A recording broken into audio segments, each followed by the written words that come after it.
2 with the great Trap Lord Ross today and Bossa Nova.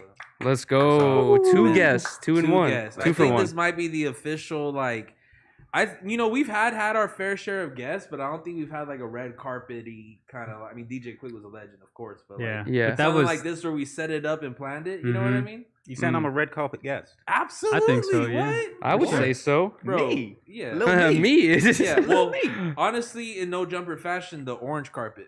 Oh, yes. Mm. I'll Exactly. take it. I'll take any color carpet. Red, brown, Man, and mustard. we're so thankful for you coming on today to disconnect as well with Bossa Nova just to help There us we go. fill in with Housephone. And is Paulo even pulling up? I for sure thought Pablo said I would be back by the next episode, so I guess he's not. I'm also Hell not. yeah. I'm not surprised because it looked like a hectic ass journey. It looked hella fun. Back-to-back shows. I know exactly. That's what I was surprised. Like I'm also an idiot because everyone's been talking about it for the past who knows how long. But I forgot that the shows were like immediately back to back. When I saw that on IG, I was like, damn, dude, that's hectic. That definitely is, especially all that traveling. Like I think it's like 4 hours between like Boston and New York. Like Jeez. fuck.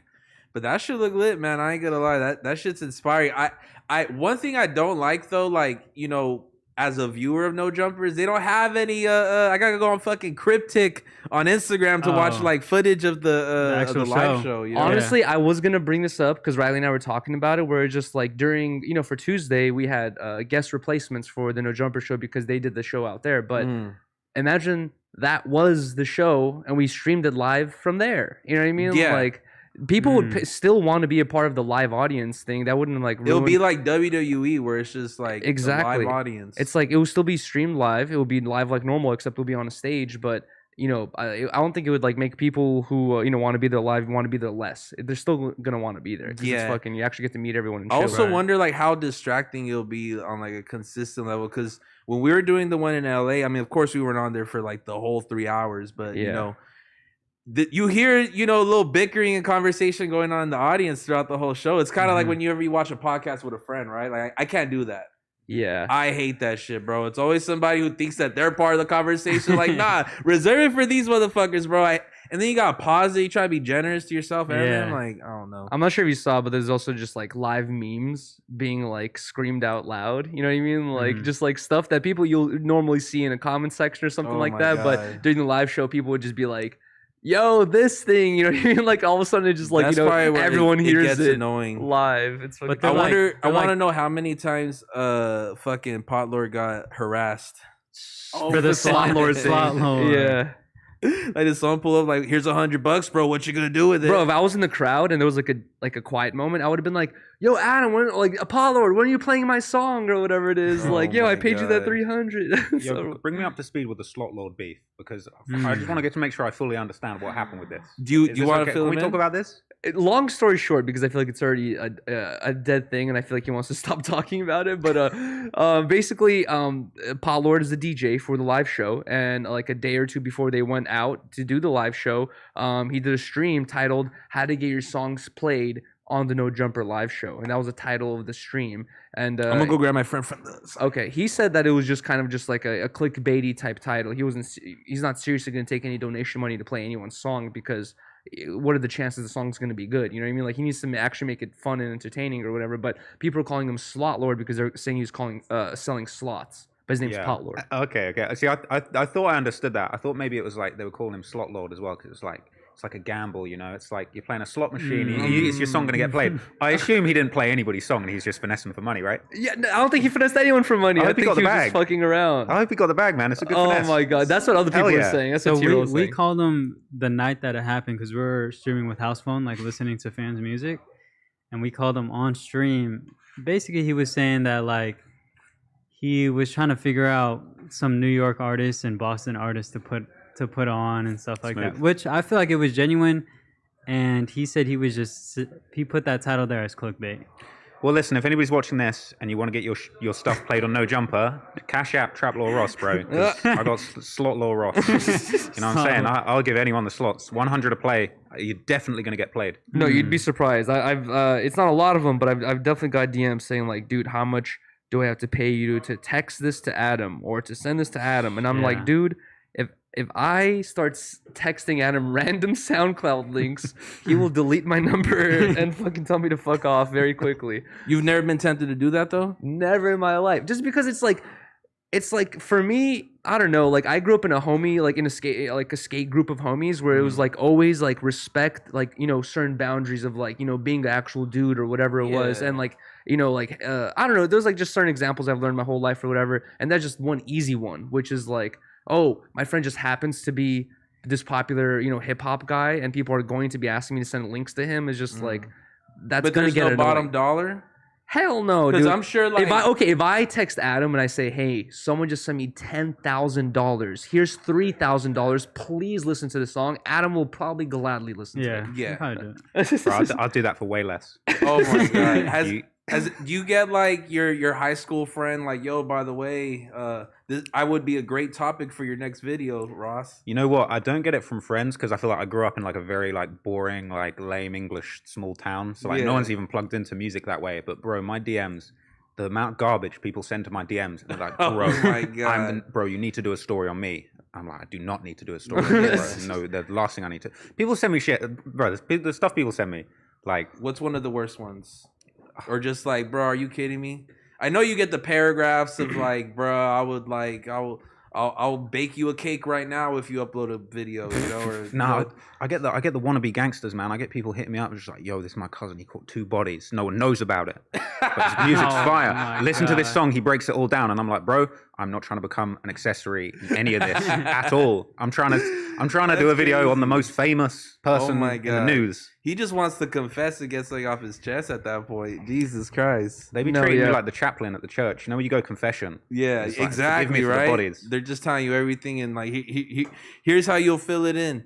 Do you still like where you grew up at? Do people really check in on hip hop like that, or is it kind of like? Hell no, bro. That's the weird thing about, I guess, this life I've ended up living. Yeah, is like where I'm from. There's no hip hop. There's no one into hip hop. It's just not a thing. Yeah. I got into all of this stuff from the internet. I was just an internet boy, all over the internet when I was young, listening to rap music on like LimeWire and downloading rap MP3s. Who are you downloading? Soulja Boy, 50 Cent, wow. DMX. It was always on like LimeWire. You'd get the fake link. Right. The song. It's like DMX featuring Lil Wayne, featuring 50 craziest Cent, featuring Busta Rhymes. But you were doing this on your own or because of your internet influences? Just from the internet, but then also like I had older brothers that were into hip hop because we were like born near London, where obviously that's where all the music's going on.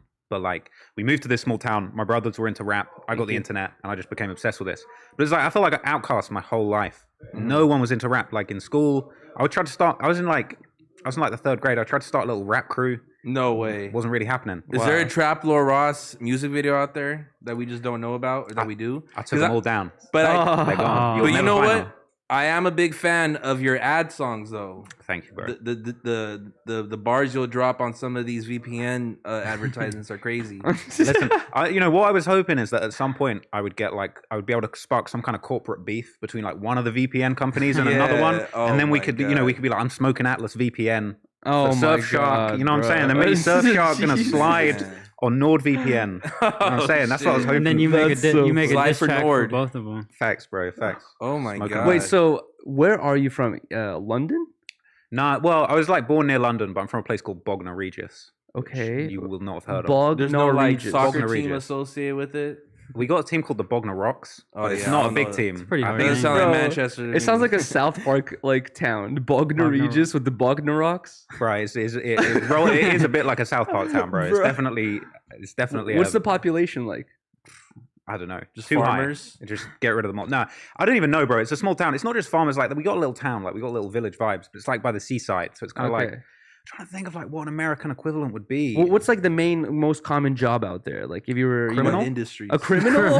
Wow. Okay. No, I don't even know, bro. Like it's like what's like the industry, man? It's the weirdest thing because it's not really a rich area, but we got a RollsRoyce factory. So it's like they build the Rolls Royces and ship them off to places that actually got money. Well, that's a bigger flex than smart what thing I got. to do. I think there's maybe like a farm or something like from where I'm from. There's no RollsRoyce factories. Wait, where are you from? Paramount. Oh, okay, never mind. Yeah, Paramount like the movies.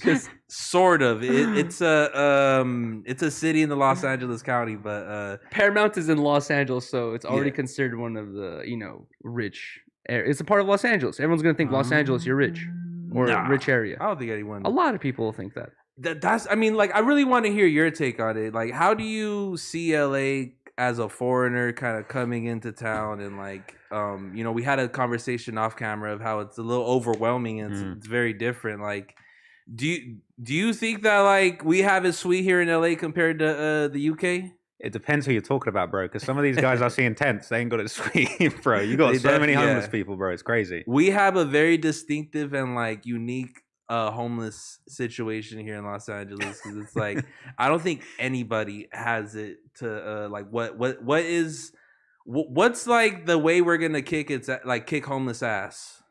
Maybe that's a weird way of saying it. Well, that sounded crazy. How are we gonna kick these homeless asses?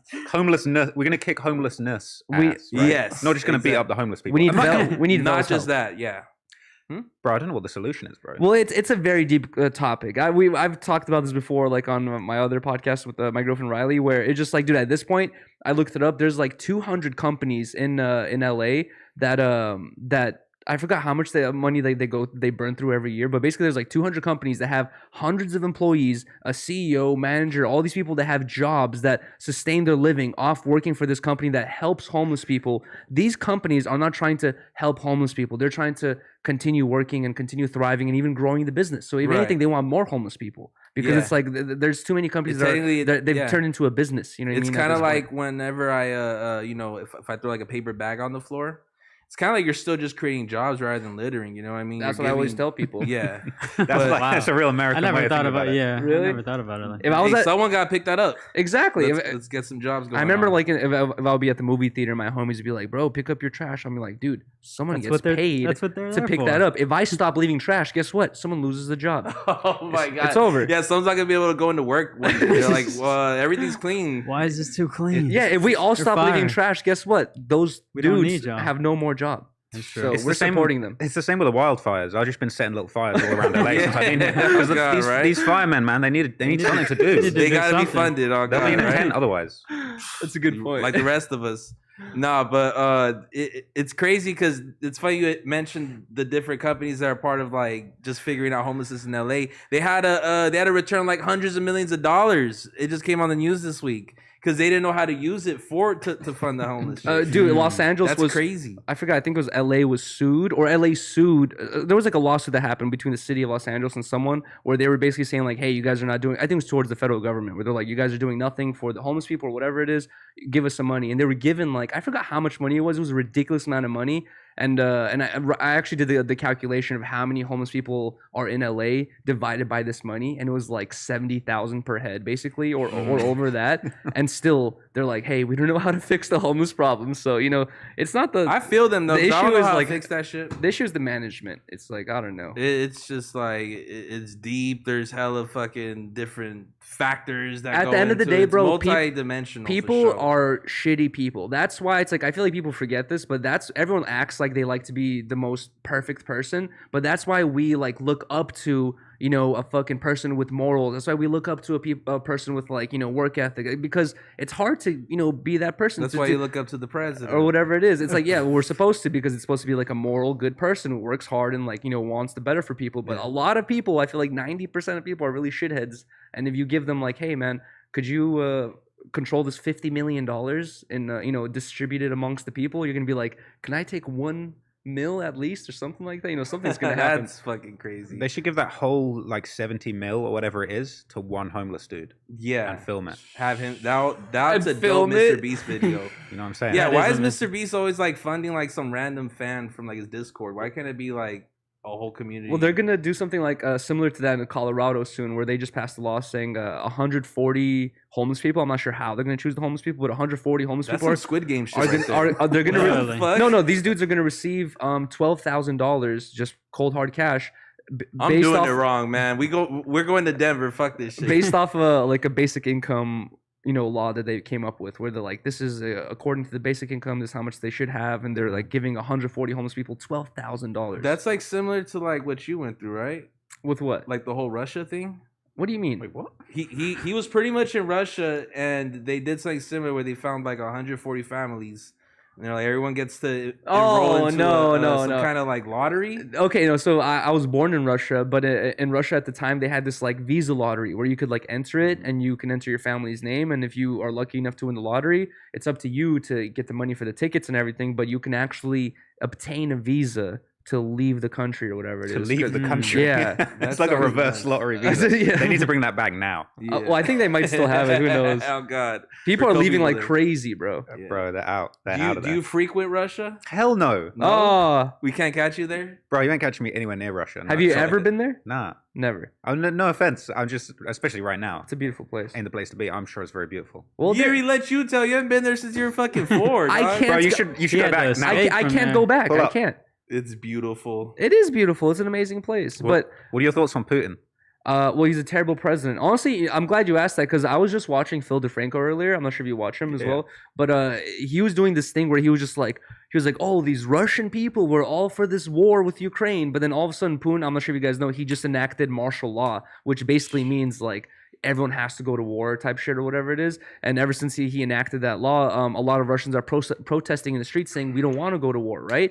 And Phil DeFranco's take on it was like, how hypocritical that these Russians were so for this war and now they don't want to go fight. He's so stupid, bro. It's like it's been said since the beginning. The Russian people don't agree with the Russian politics. They don't want to go to war. You know what I mean? All these people are protesting in the streets because it's like now they're being forced to do this thing that they don't agree with. You know what I mean? Like, and he's taking this whole sideways take saying like, oh, you hypocrites. Like, I thought you were down for this shit. It's like, no one was down for this shit.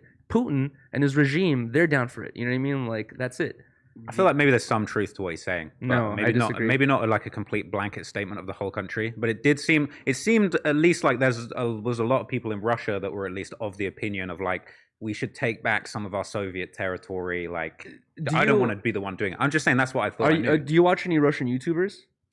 I watch No Fuckers? Roman. I watch No Fuckers. Yeah. If you watch his YouTube videos, he constantly talks about how like basically the perspective in Russia is like if you're above the age of like 40, 50, you're kind of most likely going to lean towards the conservative side, lean towards the pro-Putin side. But if you're on the younger side, which is, you know, damn near half of the country at this point, you're not going to be agreeing with it, which is like it's at this point, it's almost like a 50-50. But some people say it's like more people lean towards not agreeing with the war. It seems like the older people, like I see on the news, like these like babushkas. I don't know if that's the right word. yeah. Sort of saying like, yeah, like I want my son to like go and like bring back glory to the country, and the son's like, nah, I'm out. Like, Those babushkas, that basically means grandma. Yeah. They have been subject to Russian propaganda for the last 80 years of their life. So unfortunately, their takes are going to be very biased and fucking skewed. You know.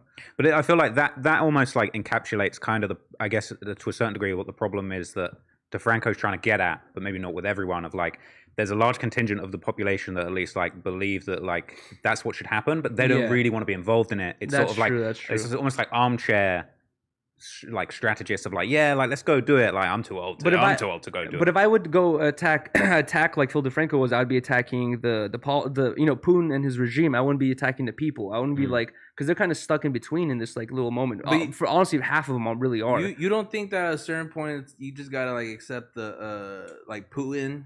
I mean, after all, he's been like in office for what, like 20 years or something like that, for like a long ass time. If you look can't get him out, right? It's if you Roman just posted a really good video about the whole thing the other day. There's I watched reports it. that he's like unofficially the richest man on earth. Yeah, I've heard about that Yeah. too. Elon but Musk said that too. It's basically Yeah. a dictatorship. It's they will like to portray it as a democracy, but it's not democracy. It's a dictatorship.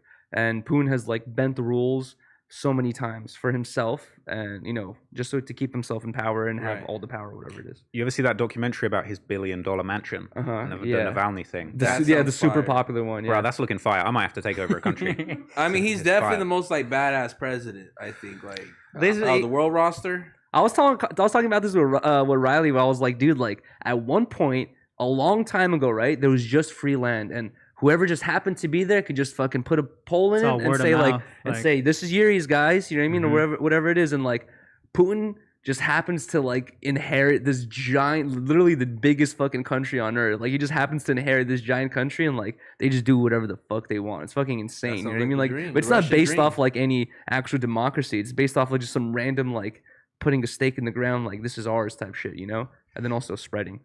That's what's Warring. all about. Oh, God. I got so many things I want to say about Putin, but You know what I'm saying? He's a terrible I'm not, guy. I'm not trying to get uranium. No, he's a Slipped in my terrible. tea, you know He's a what I'm saying? terrible That's person. fucking nuts. Well, yeah. they're closer to you once you move, go back. They're closer to you than they are to us. Yeah, so. they got all sorts going on, bro. In the UK, they got the feelers everywhere. Damn. But yeah, it's messed up, man. Yo, but you were saying off camera something about just UK's culture regarding like weed. Like they still look down upon it and think it's like some degenerate shit, right? Yeah, it's so weird. Like being in California, obviously you've got legal weed, you've had medicinal weed for decades. I don't know how long. Yeah. So it's like it's part of the culture. Like you walk around, like we walk around a few different places, and you can just smell people smoking. Yeah. It's just seen as like a part of the lifestyle. Whereas in the UK, they for a while they like downgraded cannabis to like class C, which is like the lowest drug, and then they brought it back up. They were like, no, it's real bad. Like let's make it like it's like magic mushrooms. Yeah. Like I'd say culturally in the UK, like people see weed as like this very negative thing. You're like a druggie. If you get caught smoking a spliff, like same thing in Russia too. Like when we first came to America from Russia, it was like my parents were only from the Russian culture. They weren't exposed to the American culture, and like you're saying, it's like a lot of weed is involved, obviously, and they were just like they associated weed with like basically every other hard drug and being homeless and being a crackhead and being a terrible person. They didn't associate weed with like this hippie, cool, chill lifestyle. They didn't see that yet. Now they do. Now they understand it or whatever because it's taking. We've been here for 25 years, but.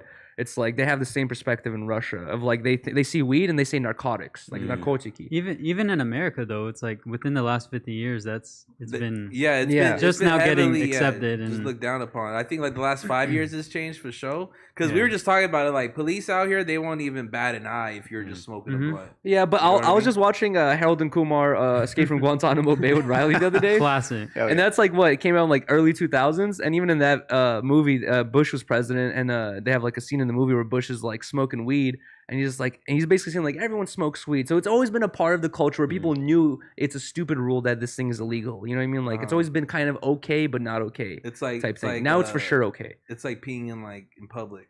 I don't. Like everyone does it, but like it's a law supposedly. Yeah, but like I agree with it. We kind of know at this point that like a lot of the stigma against weed, other drugs, but like especially marijuana over the years has been like kind of a bit of a conspiracy to put down, minorities, like a lot of people that maybe would be into that. Yeah, exactly. the kind of prison system you guys have got going on over here, Yeah, I don't even. It's like, are they going to let everyone out? They didn't let everyone out on weed charges when they legalized it, right? Like, bro, they're doing it very slowly, Which I feel like it would honestly work out. You know what I mean? If they released everybody, but it gets complicated with that kind of shit. But I want to ask you though, as a daily smoker, yes. And I'm asking this on behalf of a daily smoker. Do you think that like it stops your productivity? Does it affect you at all? Because with me, I just smoke and it's just like eating a cheeseburger. You're just eating it to be comfortable. Exactly. And, no, I wouldn't say it doesn't make me like stop using my laptop. Yeah, it kind of. It does not affect productivity at all. When it did affect productivity is when I lived with my parents and I could not smoke in my room or whatever. I would have to go in my room or go to the car or go somewhere else to smoke, and like it was always like a 30-minute to like 45-minute process to go get faded and come back, and like that was a real time killer. But now that I could smoke in my room and do whatever I want, it's like I agree with you. It's almost just like fucking chewing some gum while you're fucking typing away. It's literally like, same shit. It's just like some comfort thing, but like people always asking that, they're so surprised. I feel like weed's manageable. I don't know how people would be able to do it if they were like drinking as much as we smoke every day. It depends on the person. It depends on the person, because there's definitely people who will like take a couple puffs of weed and like it will extremely inebriate them where they feel very high and sluggish and all this shit. I know some degenerate shit. I had a homie that I grew up with, and bro, this motherfucker quit his day job because he wanted to smoke more weed throughout the day.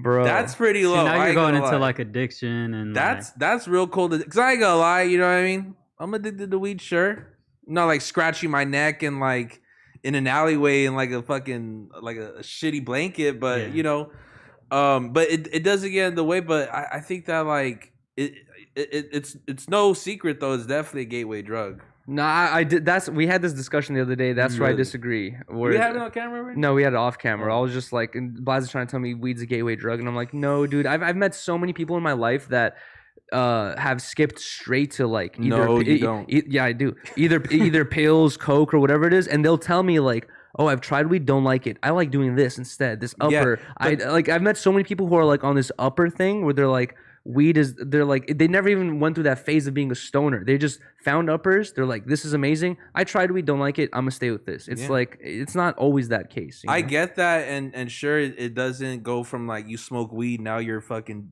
doing fentanyl all day. It doesn't go like that, but if you look at a majority of the people who are like severe users of like dark drugs, they might have picked a cigarette for the first time up, or weed, or they started drinking, but then they realized shortly after that this isn't gonna like fill the void they need. They need to go deeper. Yeah. But I think that is the gateway. It's not necessarily the like gateway is always the worst thing. No, in my opinion, the gateway is like your upbringing. You know what I mean? Like it's very rare for you to be born like a nice family house where everything's run normal. I think so. Hunter Biden? Every person I've met in my life. Hunter Biden?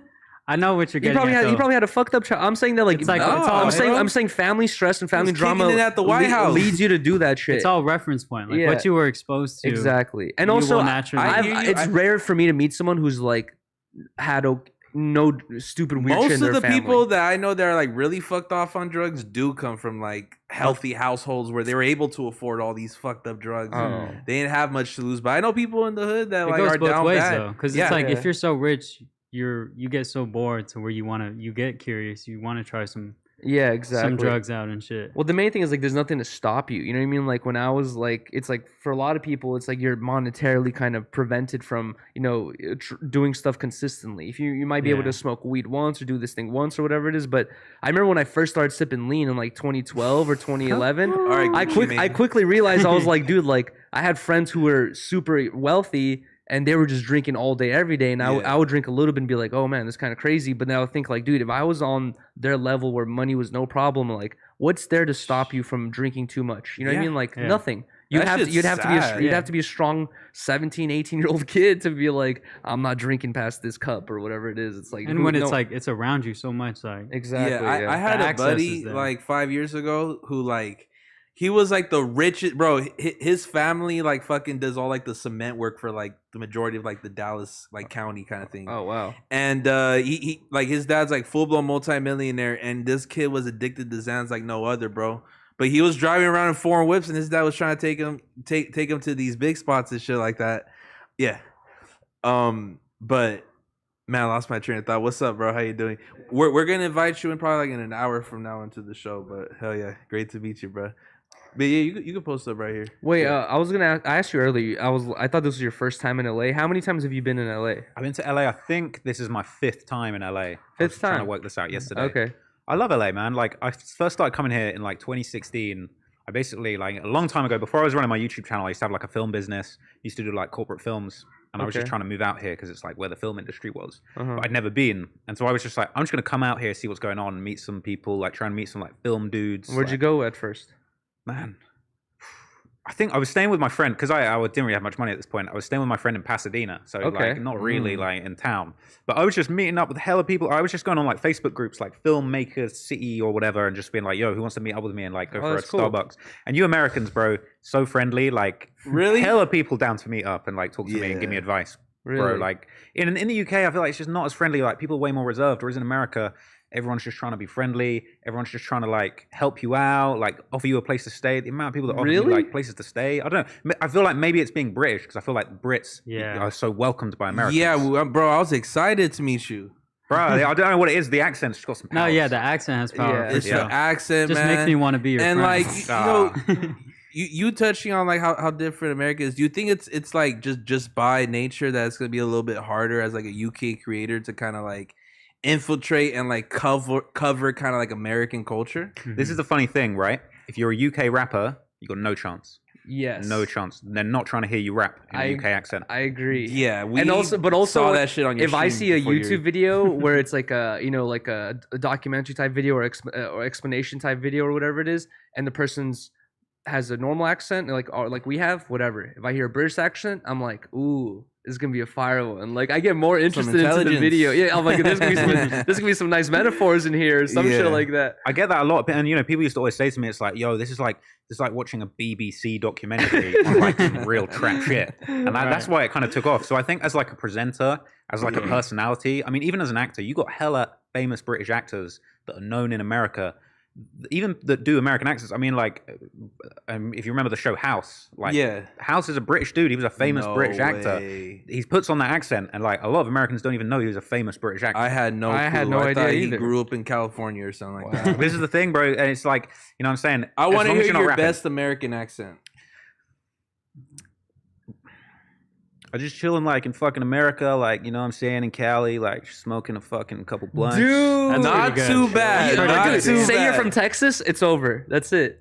Was that good? Was that more like Texas? It sounded southern. I'm catching like Boston, Arkansas. Boston? Yeah, no, was it Boston? I felt like Midwest? it was just like a southern, like you know, like I don't know. You could hear the country a little bit. Country voice type thing. Dude, that was good. Did you I mean, did you always start off with doing the videos that you do, or were you covering like the Beatles at one point? Or bro, people say this to me all the time, bro. It's like cover the Beatles. Nah, I was trying to do like comedy at the start. I was doing like, because I used to do stand up comedy. No way. Back in the day, like when I was living in London. That is sick. I did stand up. No, I wasn't like super deep in the game. I was just like doing little open mic slots and stuff, like just around London for fun, and I liked it.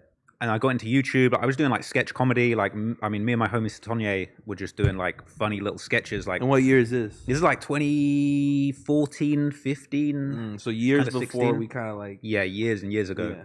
We were just doing like little comedy sketches and stuff, running around doing stand up. Some of it maybe had like, I was always interested in hip hop. So like I'd do sketches with like maybe like a hip hop spin. Like me, like I say, my homie Satonye, like we did this video of like me trying to be a drill rapper. But I'm like this dorky white guy, and then he's kind of like, you know, from Brixton trying to coach me to be a drill rapper, trying to teach me to be like a G. That was like one of the sketches we did back in the day. It's dumb, but like it was funny. And at the time we were like, this is going to be the big thing. This is going up. But just like through doing that, you know, I just did loads of different formats. I was doing comedy sketches. I was uploading my stand up. And then I did a few like hip hop explainer videos. Like I did like reactions to like the Skepta music video, like more like British stuff. It was just not going anywhere. No one was watching any of it. Like it was dead. Because there wasn't a market there. There wasn't a market there. Like it was kind of, I didn't really know what I was doing. I was trying to do like comedy and reactions. Like it wasn't a good format. And then like I did one video on the British rapper Russ. We got our own Russ in the UK. Not your Russ. We got the British Russ. Is he independent and everything as well? No, he's with a label now, but he was for a bit. But he's fire. The British Russ is fire. Potentially better than your Russ, but anyway. Oh wow. Like I did a video on him. Like he had this big music video, and there was like this sponsorship in it. It was just some weird stuff. I did a video about that. Didn't go anywhere. And then basically, like a homie of mine sort of said, like, bro, you should just do more of this hip hop stuff. Like, tell some of these stories. It's the type of thing in conversation I would tell somebody, like, yo, you know, Jay-Z shot his brother when he was 12. Like, did you know that? Right. That's the sort of thing I would just say in conversation. Like, I was just fanatical about hip hop. So I did that video on Jay-Z shooting his brother. Literally, it's the first video I did that just got organic growth. Like, maybe I had like a few thousand views on a couple other videos. That one got 20K views. I like to say hella comments of like, who's this British guy like explaining this story really well? Were you showing your face? Showing my face from the start, yeah. Oh wow, okay. And then that one just went up. I think I got like 20K views on that, and I was like, I think I got something here. So then after that, I was just like, I'm just gonna do more of this. You know, I did the story of like Gucci Mane's murder case. I did like a couple UK drill stories, all random things. And then I did this video on like Frank Ocean's like record deal, how he like finessed the label for a bunch of cash. I've seen that one. You seen that one? Yeah, that was like one of the real early ones I did. That one just went up like crazy. Got like $1 million in like a couple of weeks. I remember seeing that one on my recommended for so long, and I finally checked it out. I was like, bro. That's why I was kind of telling it, because I don't think I was necessarily just like searching any of these like these titles up. Yeah. It really popped up organically on my recommended page. Yeah. And you know, same with Housephone. He brought him up, bro. He said Housephone tapped in like super duper early. I remember Housephone bringing up your name a long time ago. I think that's why I found out about you to begin with. Housephone is the ultimate A&R of YouTube. No, where for it's real. like he could just find a YouTuber and he could just co-sign behind it. This is some good ass content. Get behind it, man. Yeah. Was it like Melrose days or Santa Monica days? Like how long ago? Santa Monica days, right? Like he would be saying Trapler Ross. Like this I'm like answering on his behalf. No, I don't remember what you guys were up to at the time. Like I just remember like it 2019, was, I believe. It was the way old studio. Like I can't remember exactly what, but it was a long ass time ago. And like, yeah, shout out to Housephone, man. He was like the first person like tapped in with me, like, you know, put me in touch with Adam. I think I remember there was a stream where he was like telling Adam, you got to check out Trap Law Ross. And Adam's just like, nah, I don't care about that shit. And like a few weeks later, he's like, oh, I tapped in, it's really good. And I couldn't believe it because I watched this stuff. Like I would watch No Jumper all the time before I was even getting anywhere with my videos. Wow. And I'm watching it and then they start talking about me. Even now, it kind of trips me out. I'll be watching the show and you guys like bring me up and I'm just like, I'm just like, this is like it's like imagine you were watching. You're like, a household name, bro. Bro, it's like imagine you were watching like the Avengers and they start talking about you in the film. Yeah, That's like for me. I'm like, Avengers. you know what I'm saying? You guys are like the Avengers to me. No, yeah, no, it's crazy. It's like I feel like in LA or especially in LA, it can almost start feeling like a small world, even though there's so many people. But you're from all the way across the pond or whatever it is. It's like to you, it must feel even like more distant, where you're just like, wow, like this is crazy.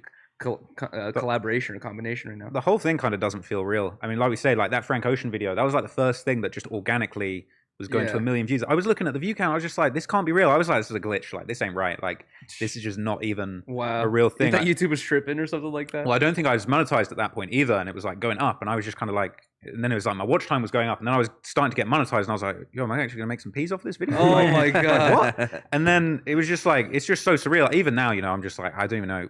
From where I'm from, being a rapper would just never happen. Like being a YouTuber, it just wouldn't be a thing. It's like outside of the realms of reality. So even now, it's a trip. But like coming into LA, I mean, I'm here with my girlfriend, and like we're just like it's like stepping into a movie.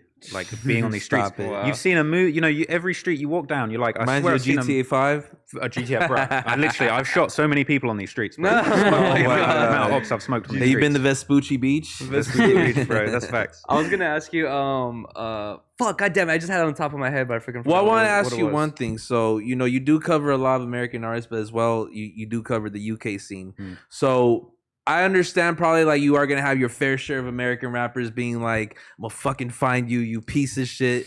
Do you have that do you have that to worry about necessarily in the UK? Because obviously there's thousands of miles that divides you, you know, from a bunch of the United States rappers, but the UK rappers, does that kind of hit closer to home for you? I don't go too hard on the UK rappers. Maybe partly because of that, but also I think I'm more interested in the American scene. I do love UK rap. That's what I was going to say, though. It's more niche to kind of go after those subcategories. You're not going to get as stuff many like views. That's why you kind of had to tap into like American culture, because that's where the audience is at. Jay-Z stabbing his brother at 12. I'm probably going to hit that before I see Russ stabbing his brother at 12.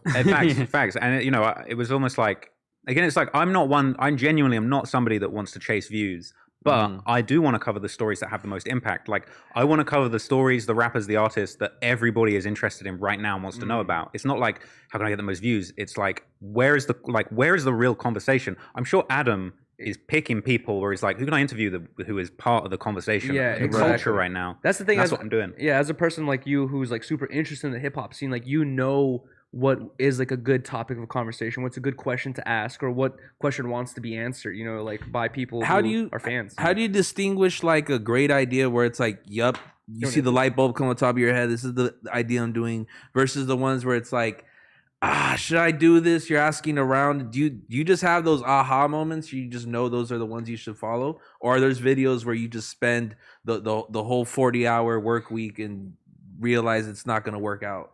I think what I do is like I'm always on the lookout for like a good story. You know, I constantly consume hip hop content. All my favorite, I know I'm tapped in every time somebody drops something that I'm interested in. I'm listening to it.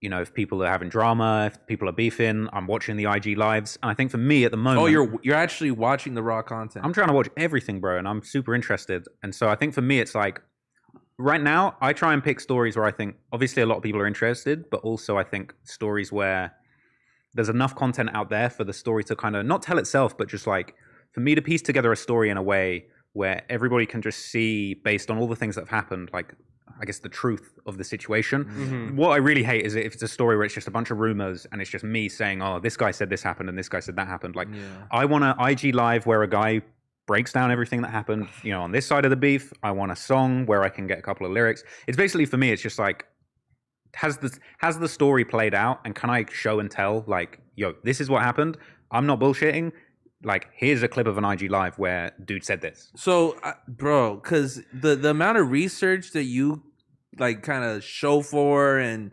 kind of communicate, like, do you have a whole team of just researchers at this point, or you just know your way around Google where you know how to use the time machine on there? I'm a Google master, bro. I just hired a researcher last month. Oh, wow. Shout out to Nice. Sam, my researcher. Let's go, Sam. Is that a friend or Shout out someone you Sam. like hired through like searching for that specific category of like jobs or whatever? I kind of put a thing out on Instagram just saying like, yo, I need some people to help me, because it's like I had up until then I'd basically been doing all the research myself. that, which is incredible because you have some videos where they're a little long-winded. They're not your 20-minute video. Yeah. Yeah. You might have a 2-hour video of the Florida scene where it's like, Fuck. I don't know how that's like, that represents fucking 100 hours of research. That's like a Netflix documentary. No, yeah. Thank you. I mean, I appreciate. I take that as a compliment. A lot of people say that kind of thing, and I think I'm just a fanatic, bro. Like, if I wasn't doing this, it's the funniest thing. Like, if I wasn't doing this, I would be sat there for 100 hours watching this because I'm so interested in hip hop. Before this took off for me, bro, I would just be watching every Breakfast Club interview, every Vlad. Like, I was just that guy. That was my entertainment, my spare Right. time. It's just now, it just so happens I've fallen into a situation where that's my profession. But like, Yeah. bro, I'd just be like, for example, like when the Jacksonville thing happened, you know, when Who I Smoke came out, heard that song and I was like, this is crazy. Are these real people? And I wasn't even planning on doing a video. I literally was like, I'm not even going to cover this, but let me just check out who Bibby is. Like, let me check out who these guys that they're smoking are. And I'm doing the research. And I'm just like finding a news article. I'm like, yo, this is a real dude. I'm just like, yo, this is a real dude. And I'm like, here's an IG live of them saying they're smoking this dude and that they're shooting at this dude. And here's the thing on the news. And then before I know it, I'm just like, nah, this is like a story. And that was one of the first ones that I would say it became like a movie. That wasn't necessarily my intention, but I guess for me, it's like, I don't like to leave anything unsaid. It's like, even just for my personal research, it's like, if I'm interested in a story, I want to know everything everyone said. Like, did this guy mention something about the Beef and a Vlad interview? Let me watch that whole thing. Like, Jeez. I mean, like, for example, like the Draco the Ruler story, it's like, yo, is 2-hour IG live with Draco dissing all of his ops. Let me watch that whole thing. Like, Oh I want to my know God. everything. Dude, that's hours. insane. That's like another level of like kind of like detailed work ethic. You know what I mean? Where you're just Exactly, like bro. you need every single fucking thing checked. So when do you typically like call ending to like a video that you're doing? That's a good question. For me, I do truly try and watch everything. Like, I will eat up every bit of content about a story. Like, I'm going on Google or YouTube and I'm searching for, I mean, let's say Draco as an example. I'm searching for Draco the Ruler. I'm watching every interview of note. Like, I'm watching every IG live. I'm listening to every album, listening to the lyrics, maybe looking at Right. One Genius while I listen to it. And I know a story's done, I think, when I get to the point where I'm watching new interviews I haven't seen and I'm just hearing the same stuff. I think at that point when it's like, he already rinsed all the information. yeah, like he said this to Adam, he said this to Breakfast Club. I'm not getting anything new. And that's when I start to think, okay, I think I'm wrapping this up now. I'm getting to the point where I know everything. What's the longest you've like stalled a video?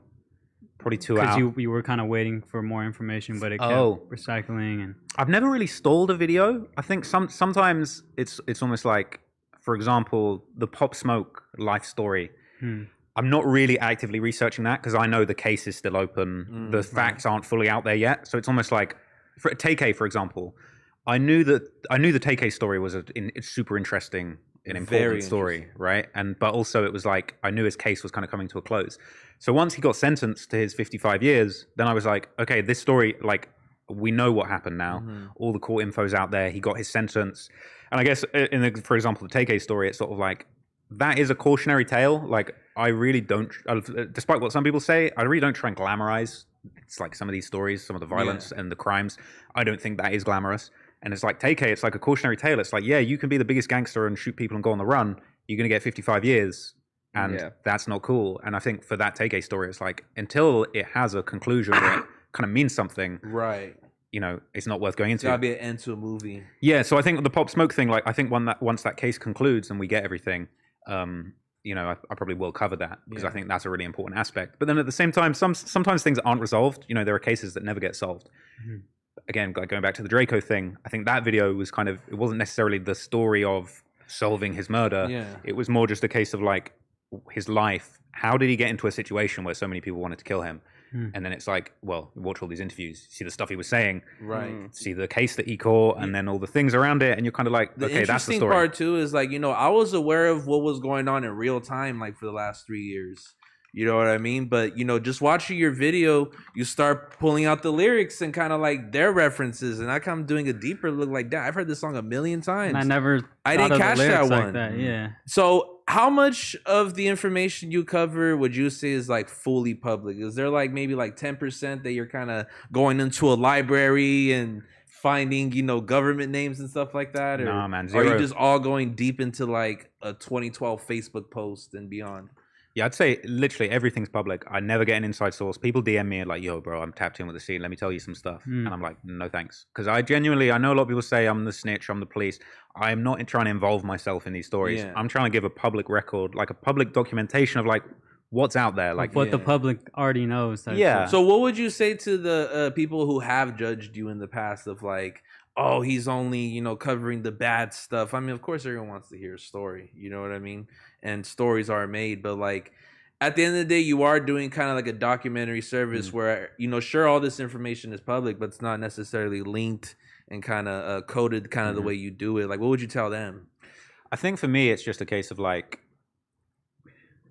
watch the entire piece. I think a lot of that criticism comes from people that just see the title and the thumbnail and they're like, yo, you're profiting off of all this negative stuff. And I'm just like, yo, like watch my FBG Duck video to the end. The amount of times that I say in that video, this is nothing to be glorified. This is not glamorous. I have the utmost sympathy for people on both sides. They've known nothing but death their whole life. It's to a certain degree, you can't even hold a killer accountable when 3 or 4 of their family members have been killed before they've even turned 18. I try and cover these things in a very sympathetic and like I'm really trying to communicate like the truth behind these stories. You do that in a good way though, because there are different parts of the video where someone will pass away and you have a rest in peace moment for it. You might actually just make we want to wish this person their peace or their family, their families too. Because well, it's like again like going back to that FBG Duck piece. It was like.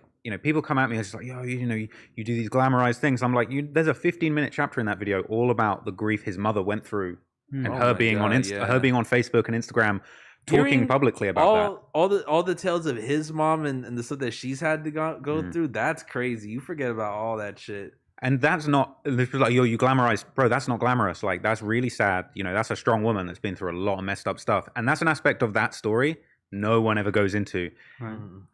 I won't name any names, but there's other people covering these gangs, these areas, and they want to reduce, FBG Duck's existence to like a little soundbite and just be like, yeah, O Block, like, yeah, let's hang out with O Block. And it's like, the truth behind these stories, like, is very serious, it's very sad.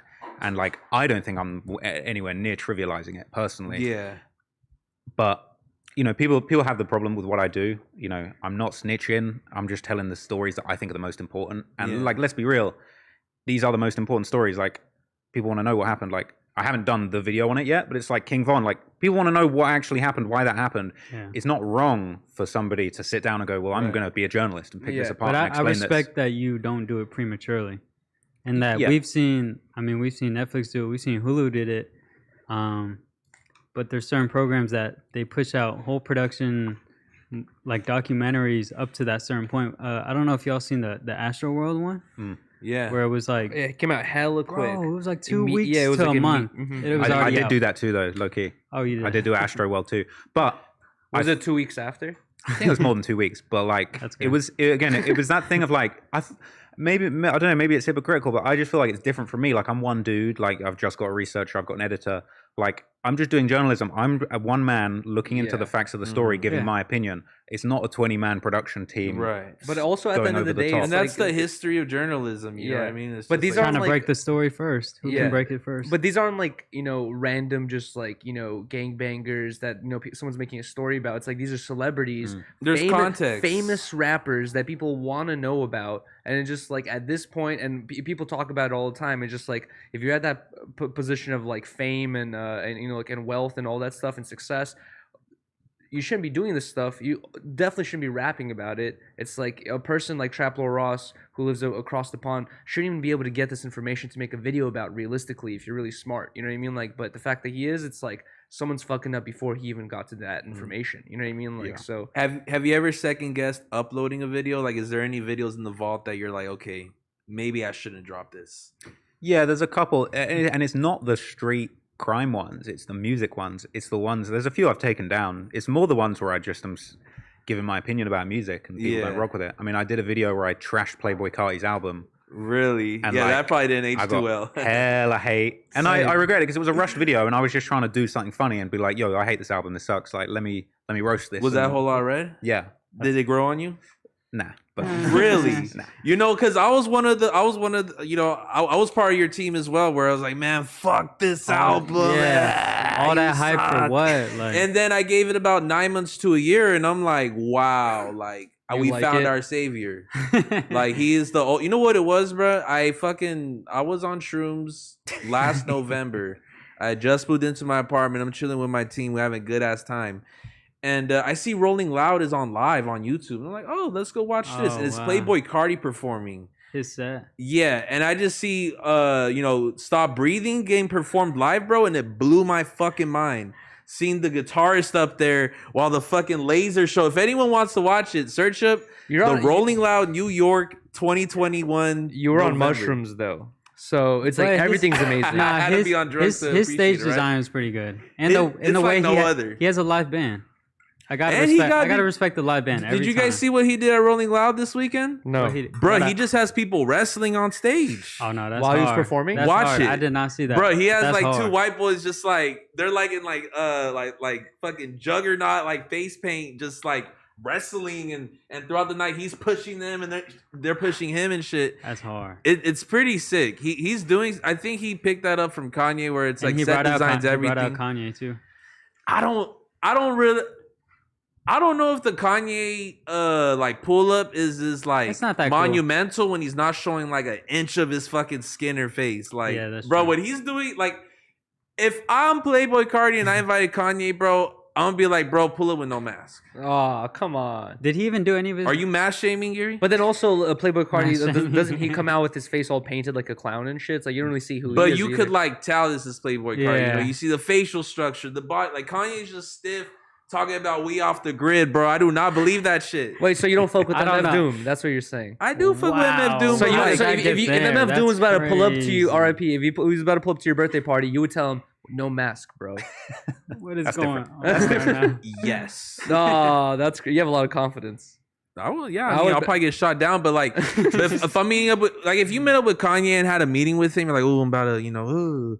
And you see him in a mask, doesn't that kind of ruin it for you, bro? You think he's turning up to the Gap meetings in the mask, to the board meetings? I think Probably. he is. That's probably why it all fell apart. Oh my god, Yeah, for he's sure. probably a tough person to work with. Which we actually have somebody in the other room that is relevant to this topic. Baca, you might have to No, let's swap. switch with him. Yo, Let's Frank, swap. pull up, bro. Frank, Look, pull up, man. So my homie, I'll let him explain the Shout out to story. But Baca. shout out to Baca, man. Appreciate Yep, you pulling appreciate up, bro. y'all. Grab Oh, your phone. your phone Here. fell. Damn. Yeah. And the earpod. Hell yeah. But I saw a story this weekend on TikTok go pretty viral, and you know, I'm usually a little you know, I take this content. What's up, bro? This content with a dude? grain of salt. Hey, You know, what's it's like How you doing? everyone likes to say that, like, oh, I've been, you know, plagiarized or ripped, but it's really different. What's up, bro? When you actually have context and proof, which I wanted to invite you on the show with, bro. So, put on your headphones and explain to them kind of why we're inviting you today. So this is Frank. Yeah. You want to explain your name? Yeah, I'm Frankie Baca. I'm a designer. Uh-huh. And So what happened, bro? yeah, so where do I begin? So like I was first reached out to by Digital Nas. Oh my Mhm. god, these are not working. And yeah, and when I met him, it was weird because he was just reaching out to me on social media. And so I didn't know, like, I get reached out by so many people. Like a lot of times I'm just like, I don't know, these guys are legit or whatever. I see the verified check or whatever, but I still, I don't know. So like, he video calls me and I'm like, all right, so he's real and everything. And like I do my little research. I didn't know who he was when I met him. And what research popped up that he's just like officially with Kanye and all Yeah, that? that he was just, he produced some of the last album, Donda, and so I was like, all right, so he's a producer, but he said he's a creative. So I was like trying to look into it a little bit more. And then I met him. Originally, he was gonna come to my house, but I was like, dude, I don't want nobody. Like, I don't know you. Like Yeah. that. So I was like, he ain't gonna come to my house. So yeah. So then I just went over to like his hotel or whatever. I brought like some of my friends, or one of my friends, and then I just showed him some of the stuff. He was like, yo, I love this. It was really cool. They showed me nothing but respect. BK the Ruler was there, and we were just hanging out. And then he was just basically like, "Yo, I love this stuff. Like, I want to bring you to a Yay Sunday service." And he's like, "I want you to bring some of your clothes." And like, he's looking for designers or whatever. So hopefully you could work with them. He's like, "But there's no guarantees or anything like that." So I was like, "All right, word. I'm just gonna bring in my best work and see what he says." Then I brought some of his stuff. I didn't meet him the first time because I was at his Sunday service and he was like, I didn't see him the whole time. It was like I was expecting it to be like a 2-hour like thing. It was like 20 minutes. So Oh, wow. No, the Sunday, like, but you saw him though. I didn't see him the first time. Like people saying he was there, they're like, "You didn't talk to him? Like, what the fuck are you doing?" I was like, "I didn't. Where was he?" It's completely. And also that must be like, bro. Even if I saw Kanye and we had a meeting, I don't know if I'm gonna walk up to his ass. I ain't gonna lie. I'll be like in the middle of his Sunday service. Yeah. Like, his kids are walking up to him. Going to hell. I was not about to like. Yeah. I was not about to make like a fool of myself while I'm out there. But middle of church. So everybody was there. It's completely dark, and I didn't see him. And then he showed up the next time because I was invited again. And then that time he was like standing right by me. So I was like about to walk up to him, and his kids like ran up to him, and I was like, "No, I'm not gonna talk to him right here because I don't want to just let him deal with his kids or whatever." And then they left, so I just like raced up to him, and I just said like, "Hey, what's up? Like, I'm Frankie Baca. I'm Digital Nas's friend. He invited me to come here. He said that you're looking for designers or whatever." And then I just told him like, "Yo, I'm a huge fan, bro. Like I've been listening to you forever, like since like before like college dropout, like freshman. I'm a freshman adjustments. Like I'm a real fan." Yeah. And he was just like, "Oh, really?" I was like, "Yeah." It's like you're like I used to listen to like you and Kid Cudi's music. I was probably talking like as fast as I am right now. Like just like just telling him everything. You're meeting Kanye. That's a big deal for everybody. And in that like 10-second span, like 30 people had already came up to him too. So I'm just like trying to like, okay, I got clothes for you. Like here's like this stuff. And he's like, he's like, "Oh, all right." He's like, "Here, give me a hug." And he's like, "Okay, cool." He's like, "I can't take this right now." He's like, "But give this to Nas. He's gonna give it to me." And then so I gave my clothes back to Nas, and he's like he didn't want to take it. I'm like, he's in the middle of his Sunday service. I don't think he wants to be like walking around with like all that shit. So he's like, "Okay, we're gonna give it to his manager." So I met his manager, and then I gave it to his manager. Talked to like this whole team. They were like really fucking with all my clothes. They were like, "This shit's dope. Like I can see like you guys working with it or whatever." And then nothing really happened though. Like I wasn't getting like a call, nothing like that. Like Nas was like, "Hey, I want you to help me with," because he has his own company, 29131. Yeah. And he was like, "Well, in the meantime," he's like, "just help me with this." So I was just like working with all of them. Like I was just giving feedback because like I gave him some dope ass ideas. Like this shirt that I'm wearing right now, I just released this. It's today. pretty hard. I like it. I like the stomach. I never seen someone do that. Yeah, it's a like. I mean, people are gonna say, "Oh, everybody just." You want to show them the guts on for the camera? Just like kind of that's the hard. shirt real quick. It's just hard. You can worry about the middle one. Yeah, right there. Bro, we got the whole system. Damn. So let's fast forward. So you see Future bring out Kanye West to Rolling Loud, and he's sporting a pair of glasses. What's the first thing you think about? Was that Future? Or was that Lil Durk? That was Lil Durk. I'm tripping. Yeah. Okay. So I didn't know.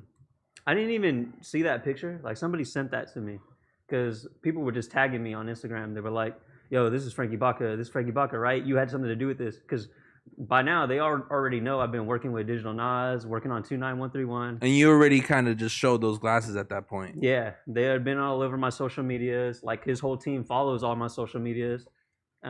So yeah, they had been out there. It's been clear. Like everybody knew that was like my stuff.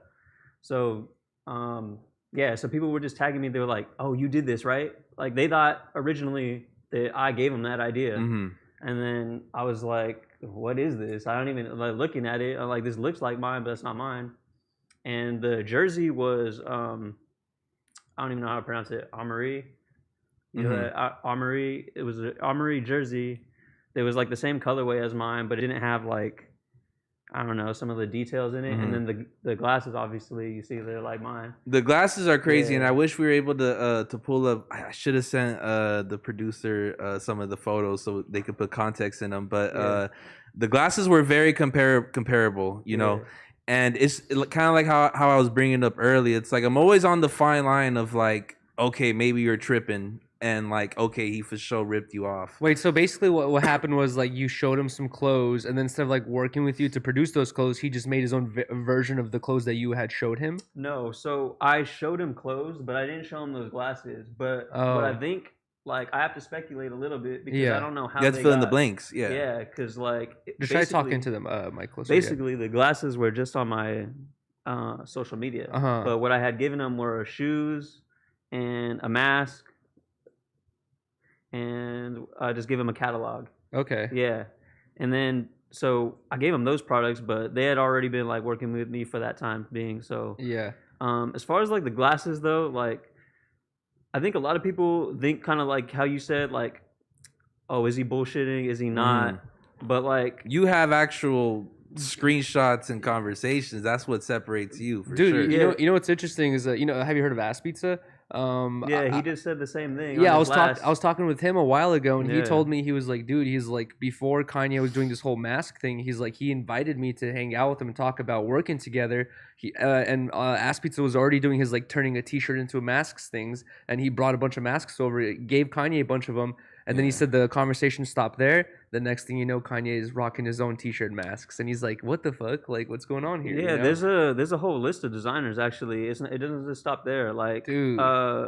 Legendary Six, they're the ones that had a hat that was very similar to like the flame ones. Wow. So I mean, I'm just like, I don't have like the answers of how it got into it, but like clearly these were all inspired by like these products. It's like pretty clear. Right. So you see the images starting to go online. You're getting the tags. Now what's the next thing you do? You hit their team up, right? Yeah, so I hit up 29131, which is like our whole creative database or whatever for their clothing brand, but we also talk about like everything. Yeah. So I told them, I was like, hey, did you guys get a chance to look at this picture? Because like everybody's tagging me in this, and it was quiet for like a long time. So I was like, all right, that's weird. Yeah, it's already like a red flag. So I was like, okay. And then they already had a private group chat like, don't respond. I don't That's wanna, how it goes. I don't want to say that because like a lot of those people I'm really cool with. It sucks when shit like that happens. They're just caught in the crossfire. Where that's it's the like, thing. It's like you can't judge them for it almost. Where it's like, no one's trying to lose their fucking their seat in the Kanye meeting. That's the whole thing. It's like a lot of people like say like, oh well, you know, what would Ye care? Like this is you know, you just like a small designer or whatever. But like, he doesn't have anything to lose because like he could always come up with like more shit or whatever. But like all these little designers though, like they got something to lose because like if they get it's our hopes and dreams. Yeah, if they get cut off, like this is an opportunity. Just like how I was looking at it, I was like, this is a great opportunity, regardless of if you're a fan of Ye or not. It's like you're working with somebody who could like change your whole life. Who's at the fucking cutting edge of like culture for the last 20 years. And Ye could like completely change the narrative where like over a couple months time, people are going to be in your comment section saying you're stealing his shit when you're going to be like, dude, what? That's what led me to doing the whole. I wasn't gonna say anything. Yeah. Like as crazy as that sounds, like people are like, I was just gonna let it go. But then I was like, you know what? I can't like, because I'm still gonna be working on this project. Yeah. And what's gonna happen? Like everybody's gonna say I'm copying Ye. So I'm like, that was like the straw that like broke the camel's back. I was like, yo, I have to say it now because like there's no way I'm just gonna continue and then have people tell me that my shit is the stuff that I'm copying. From Ye. It's like that was just ridiculous for me. Crazy, like thinking. Dude. That's probably like gotta be the most difficult part. As being like an independent artist. Dude, yeah, because it's like everybody who's ever like thought of anything creative, I like to hope that like we all look at Kanye as like, man, that's the pinnacle of like you know, once you get the cosign, you're doing something, you've done it. You know what I mean? Yeah. Everyone kind of like seeks for that moment in their career, and it's like whenever you have something like that where it's so vulnerable, like this is my livelihood and this is what I want to be known for, kind of get fucking taken by like your idol. Like I can't imagine how I can't even imagine what I would go through. You know what I mean? What I imagine, and like kind of just hearing these like firsthand encounters. You see it on the news with the whole Gap thing, and you know Kanye just looks like he's so fucking hard to work with. You know, and I think like he's kind of just like it's like my way or the highway with him. You know. But even without Kanye, like I've heard this story happening so many times in like the fashion world where like people want to work together, they have a meeting. displays of like art, like exchange where you see a T-shirt, you see some pants. The next thing you know, some dude leaves and then ends up basically doing the collaboration by himself. And like we've heard this story so many times where it's just like, how can you have a meeting and like save yourself like that, that risk in a way? Like, do you just not show them the clothes, but you have to show them the clothes? You know what I mean? Like, it's like, what do you do there to protect yourself? You gotta roll the dice. You gotta shake it. You gotta also give them the benefit of the doubt. But it sucks when you hear shit like this. Yeah. Sorry. I was just gonna say, like, don't you feel like in a way it's messed up, but it's kind of like a big compliment that someone that influential, he's supposed to be this fashion genius. He looked at your idea. I'd rather get paid. That's facts. Yeah, this is like a it's cool. sure. Yeah, sure. But like, I mean, we're all like small artists. Like, we're talking about billionaires. Like, and you're seeing the product kind of like take storm, and it's honestly, people are like fucking with it. So that's probably just doing more damage. And that's the thing about billionaires, dude. Is like people always try to say like, I'm gonna be a billionaire one day. Dude. It's like, you don't become a billionaire being a good person. Usually, it's always comes with like a level of greed and underhandedness constantly. You know what I mean? Like, and not really looking out for people, more looking out for yourself. So you contact them, and they pretty much. I think I saw you post in the screenshot. They said that's just life. Yeah, Digital Nas wrote back to me. That's life, and I was like, that is fucking crazy. I was like, crazy. I don't know if that's like confirming it or if that's like it's pretty close. Like, if anything, it's like a lack of like, because this is the same dude that told me like, oh, I love you, like you're my homie, right? Like, dude, like come join this collective. I'm rocking with you, like you're my brother. Like, come meet Kanye with me. Yeah, like it takes a lot to do that too, because like this dude, like he's already famous, like he's already like digital Nas popping. Yeah, he's popping. So like, he could like literally come up with like any other designer, like any other artist, and he could have like just seen my shit and like said like, oh, I'm gonna do something like that and give this to Ye. But like, he reached out to me initially, so like I was already like in the mindset of like, okay, he's really rocking with me then. And then he like it was just telling me like, okay, I want you to work on 29131. You're gonna be like the creative director you're gonna be like the owner, like this shit. Like that's what he was telling me. He's telling you the dream. He's telling me all this stuff. Like I got it all in my phone, like same as like all these messages that are like on that initial like TikTok that blew up or like Instagram that blew up. So it's a trip, but like at the same time, like I'm not over here like people think like, oh, like he's crying, like he's like quit being like a like a I can't even cuss on here. No, yes, you could, bro. Yeah. Fuck, piss, bitch, shit. I can't even like. They're like, oh, he's like being like a bitch. Like he's not moving on from this. Yeah. And like, but like they don't even know. Like I'm just working. Like I always like stay like working, but it's just a matter of like, this is somebody that I respected more than anything. Yeah. And then I was like thinking like, okay, like this is, and then just getting flooded by messages of saying like, yo, these people took my shit too, and then finding out about all these other artists. I'm like, wow. This is like you're unlocking Kanye Gate. If I don't say anything, like I'm almost like letting these people down too. It's like bigger than me. Like, I have to say something. Do you feel like Kanye's like fan base and just like celebrity is so strong and infinite that like it's almost impossible to like sway his fans' like perspective? The amount of hate I got like from saying that, and when I released it too, like I was like telling my sister and my family and everything, I was like here it comes, like because I knew like if it did blow up, because at first I didn't know it was gonna blow up, but if it did, then I was like, okay, then I'm gonna get a ton of hate, and like the amount of hate has been like insane. And like I love people like just telling me like, what's been the craziest hate comment? The funniest one to me is like people telling me like that's life, because people are saying that's life just because that's what he said to me. And I'm just like, you guys keep commenting, which is making my video more popular. You're making me famous. You're making me rich. Yeah. So like, what the fuck? What the fuck do I care if you guys like say that? Like, I wish they would keep doing that. Like, please, like, I'm telling you guys, like, keep telling me that's life, because it's not. Let's spam his comments. I'm just kidding. We got to start a brand called That's Life, stealing Kanye designs. That's the get back. Yeah, that's life. You might have to drop a shirt that says That's Life, or get like some Yeezy 350s. I want to say one thing too. Like I'm on not positive that Ye stole it, so I don't want to say like. I want that to be clear. Like I don't know that Ye specifically could have been someone in this circle, but the platform of Kanye released a product Yeah. where they had some engagement Yeah. with you. I mean, if the same thing happened to me, bro, I'd be pulling hair out my head. I'd be like, man, I don't know what to believe. I've been working for the last 10 years thinking about Kanye one day. One day I'm going to meet Kanye and I'm going to... When I moved to LA, I told my mom, I was like, I'm gonna meet Kanye because I was like, this is like a hero to me. So I was like, where are you originally from? I'm from South San Francisco. Oh, that's what's up. Hell Yeah. Shout out to the Bay. Yeah, Bay Area reps me so well. But yeah, like I was telling people back home too. I was like, I'm just gonna like start working on them, start building connections. That's why I moved to LA, and I've had like some pretty good success so far. But like, yeah, that was definitely like the biggest thing. And then I was like really looking to capitalize on that. So yeah, that's what they say usually. It's like a saying, like, don't meet your heroes because like they'll just let you down or whatever it is. Yeah. Whoever said that didn't know Kanye was gonna be someone's hero because everyone's gonna take that opportunity. Even in my head, hearing kind of your firsthand experience and just hearing just the different dozen stories I've heard similar to yours, it's like I would still meet this fool, but I'd for sure man.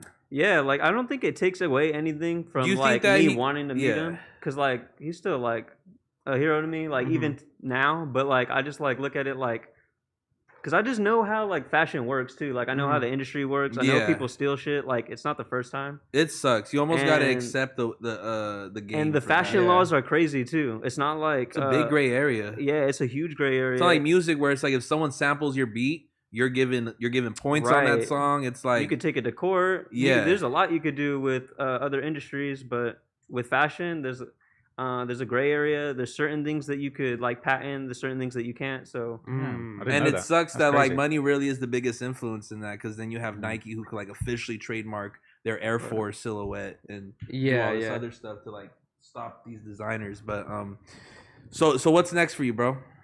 I'm just gonna keep working. Like I have a bunch of new designs that I've been working on. I'm just saving up, trying to get out my next collection. I'm gonna go do a lot of like really different things that I think are gonna set me apart.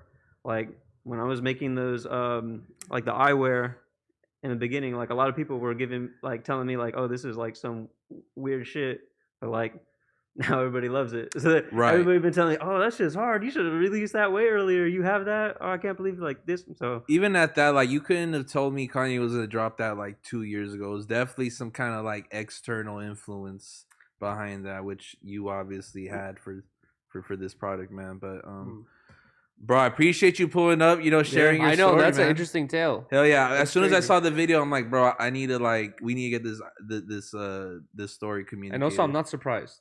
I'm not surprised either. Yeah, I'm it heartbroken just- though every really? single time. I'm kind of like I'm like in a weird like fandom relationship with Kanye where it's like you expect him to do better, but you're also gonna expect him to kind of like continue what he does. yeah, it's a Jeez. weird. Puts you in a weird spot. You hear the opposite about his music though. You hear about like all these stories with Sci-Hi, like bro, if you fucking pull up with Fruit Punch, he'll credit you as like someone on the song. Right, you know? right.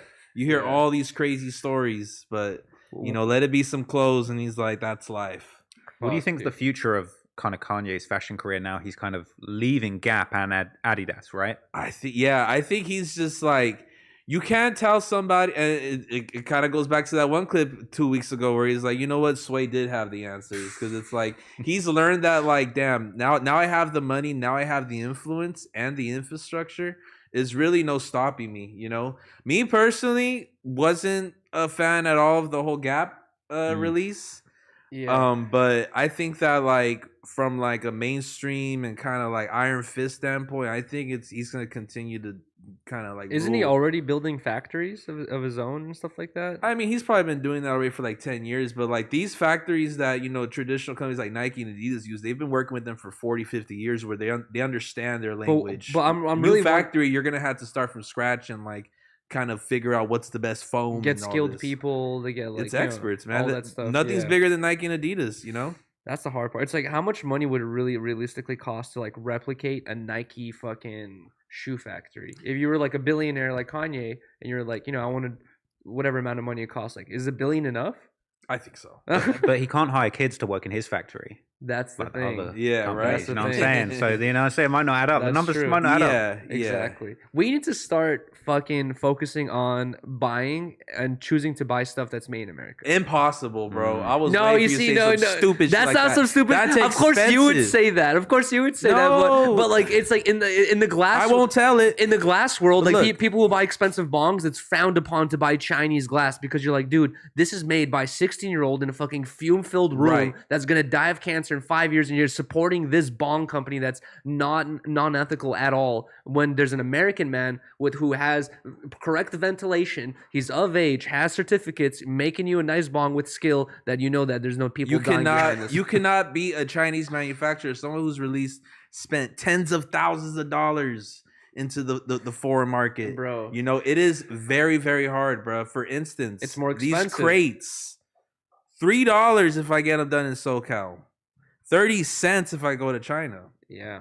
That is fucking ridiculous, bro. Well, You know, and it's the fact that like they just have a lower wage there, and you're able to like know. kind of make that. You know, I mean, rightfully so. Everyone in America just wants a fair wage. But- and I understand. I would say I respect agree it. with you too about wanting stuff in the U.S. But Yeah. then also I would say that I think Chinese factories are getting a lot better, and then They're way also- more sophisticated Also, too. a lot of like other countries too, regulations but- are Pakistan. being implemented Yeah. and shit.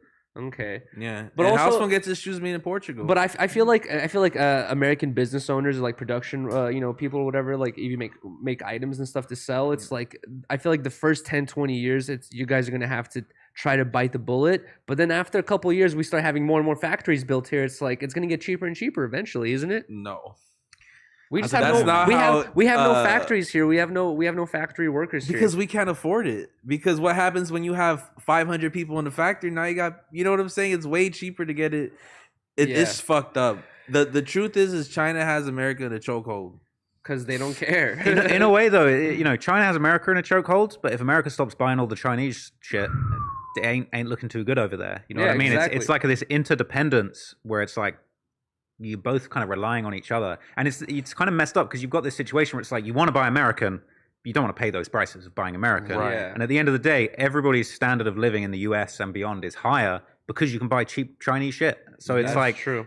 really, when you think about it, in the grand scheme of things, America takes the W on the whole situation. Yes. And the Chinese, I mean, some of what they got going on over Much there, love slave to labor China too. and U.S.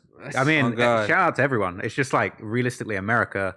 I'm not even dissing America, but it's kind of like you guys got the best side of I the think deal. in an arms race, I don't No, want to yeah. get geopolitical, but I definitely see China kind of like becoming like the Don't say biggest it. power in like 5 years. They're already like, it's low key, it's unofficial, like the biggest power. But I think in like Well, think about this: how China has America in a chokehold, where they can be like, they can raise the prices, or they could just be like, "Hey, we're not gonna fucking produce your items anymore." Then many people in America either go broke, you know what I mean? Like jobs are lost, and all this shit I happens. think it's like it is a codependency where we could fuck them over, they could fuck us over. yeah, We but gotta, I like, think don't know. in like American spirit, they'll end up finding like another country to kind of like co-work with. in American spirit.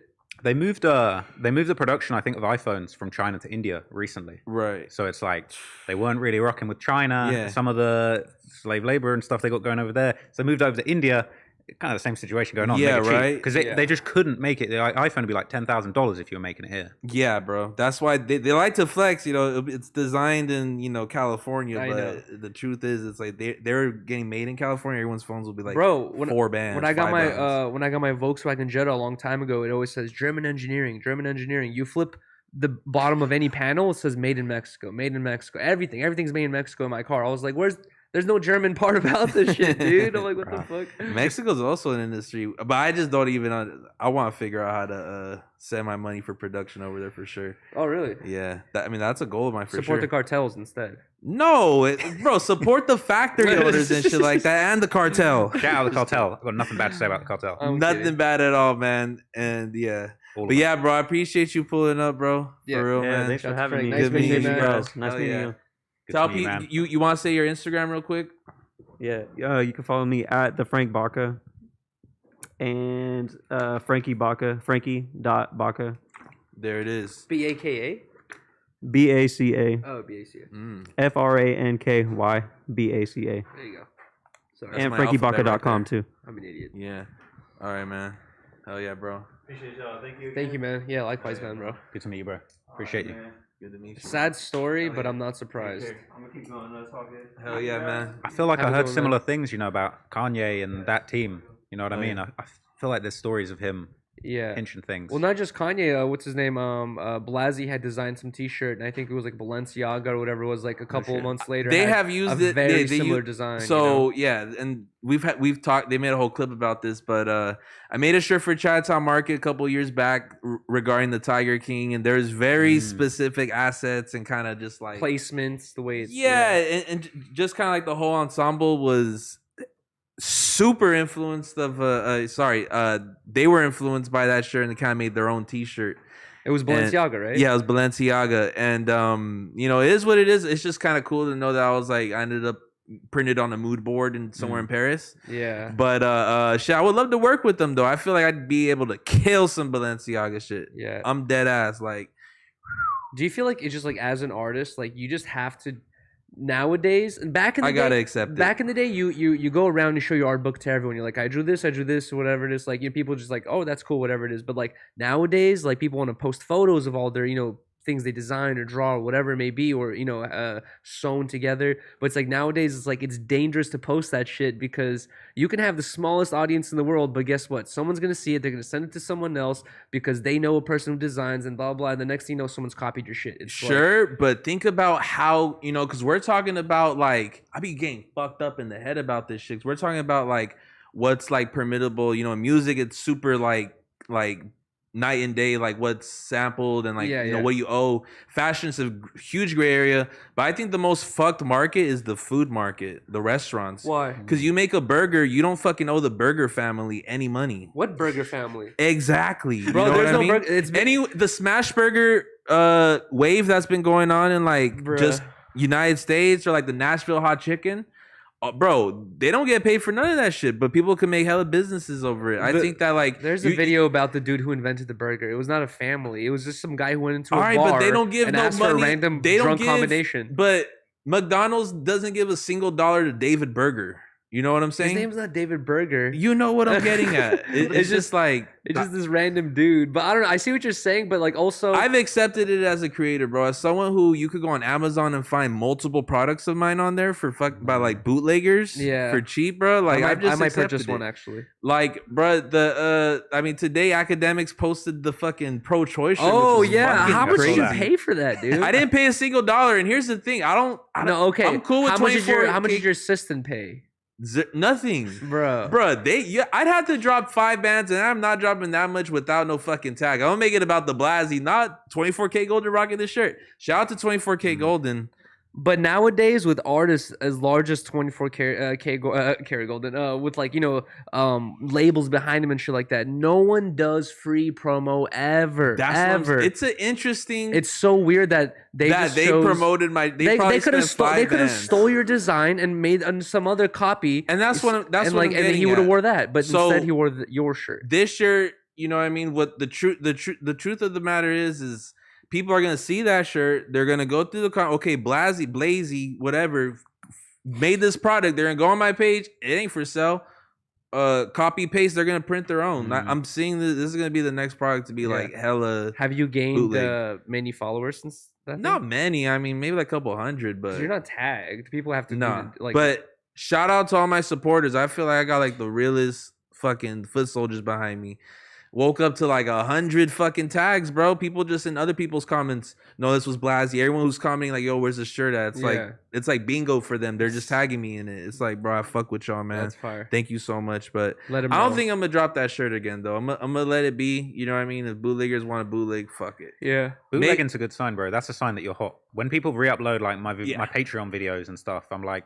It's annoying, but it's also like clearly you're doing something right. It's annoying people copying you. People copy my ideas. People like steal scripts and shit that I've done. But it's like that is a sign that you're doing something good. You're impactful. The lucky thing is you got unlimited designs and ideas up there. And you know what I'm saying? True. They ain't got that. They're just gonna copy, and that's all they got. They're more on a reactionary pace than my end, where I'm doing proactionary. Yeah, exactly. And hits, they're you know what I mean? reactionary or whatever. Yeah, where it's like they're kind of just waiting for me to post. Where it's like I'm just Exactly. posting and doing shit, man. But like, have you heard of Sunny V2? Yeah, I You like watch him, his man. He's videos? fire. You know what I noticed about He's- Sunny V2 what? is if you go back to his old videos, he used to show his face. He used to be in front of way. the camera, and then he just got stopped. progressively ugly or something. Well, no, I think he just decided he didn't want to be on camera for some reason, and he uses videos and photos instead now. And I was just like, that's interesting. Like, do you think you would ever transition into like not putting your face on the camera? Because I was like, he's not the only person that I've noticed to do that. There was like a couple other dudes who do like similar videos that also made that transition. And I was like, is this because like it's an audience retention thing, or like I don't know, like you know, I don't know. What do you think about that? Yeah, super interesting, man. My thing had always been I want the videos to be mainly me telling the story with the clips.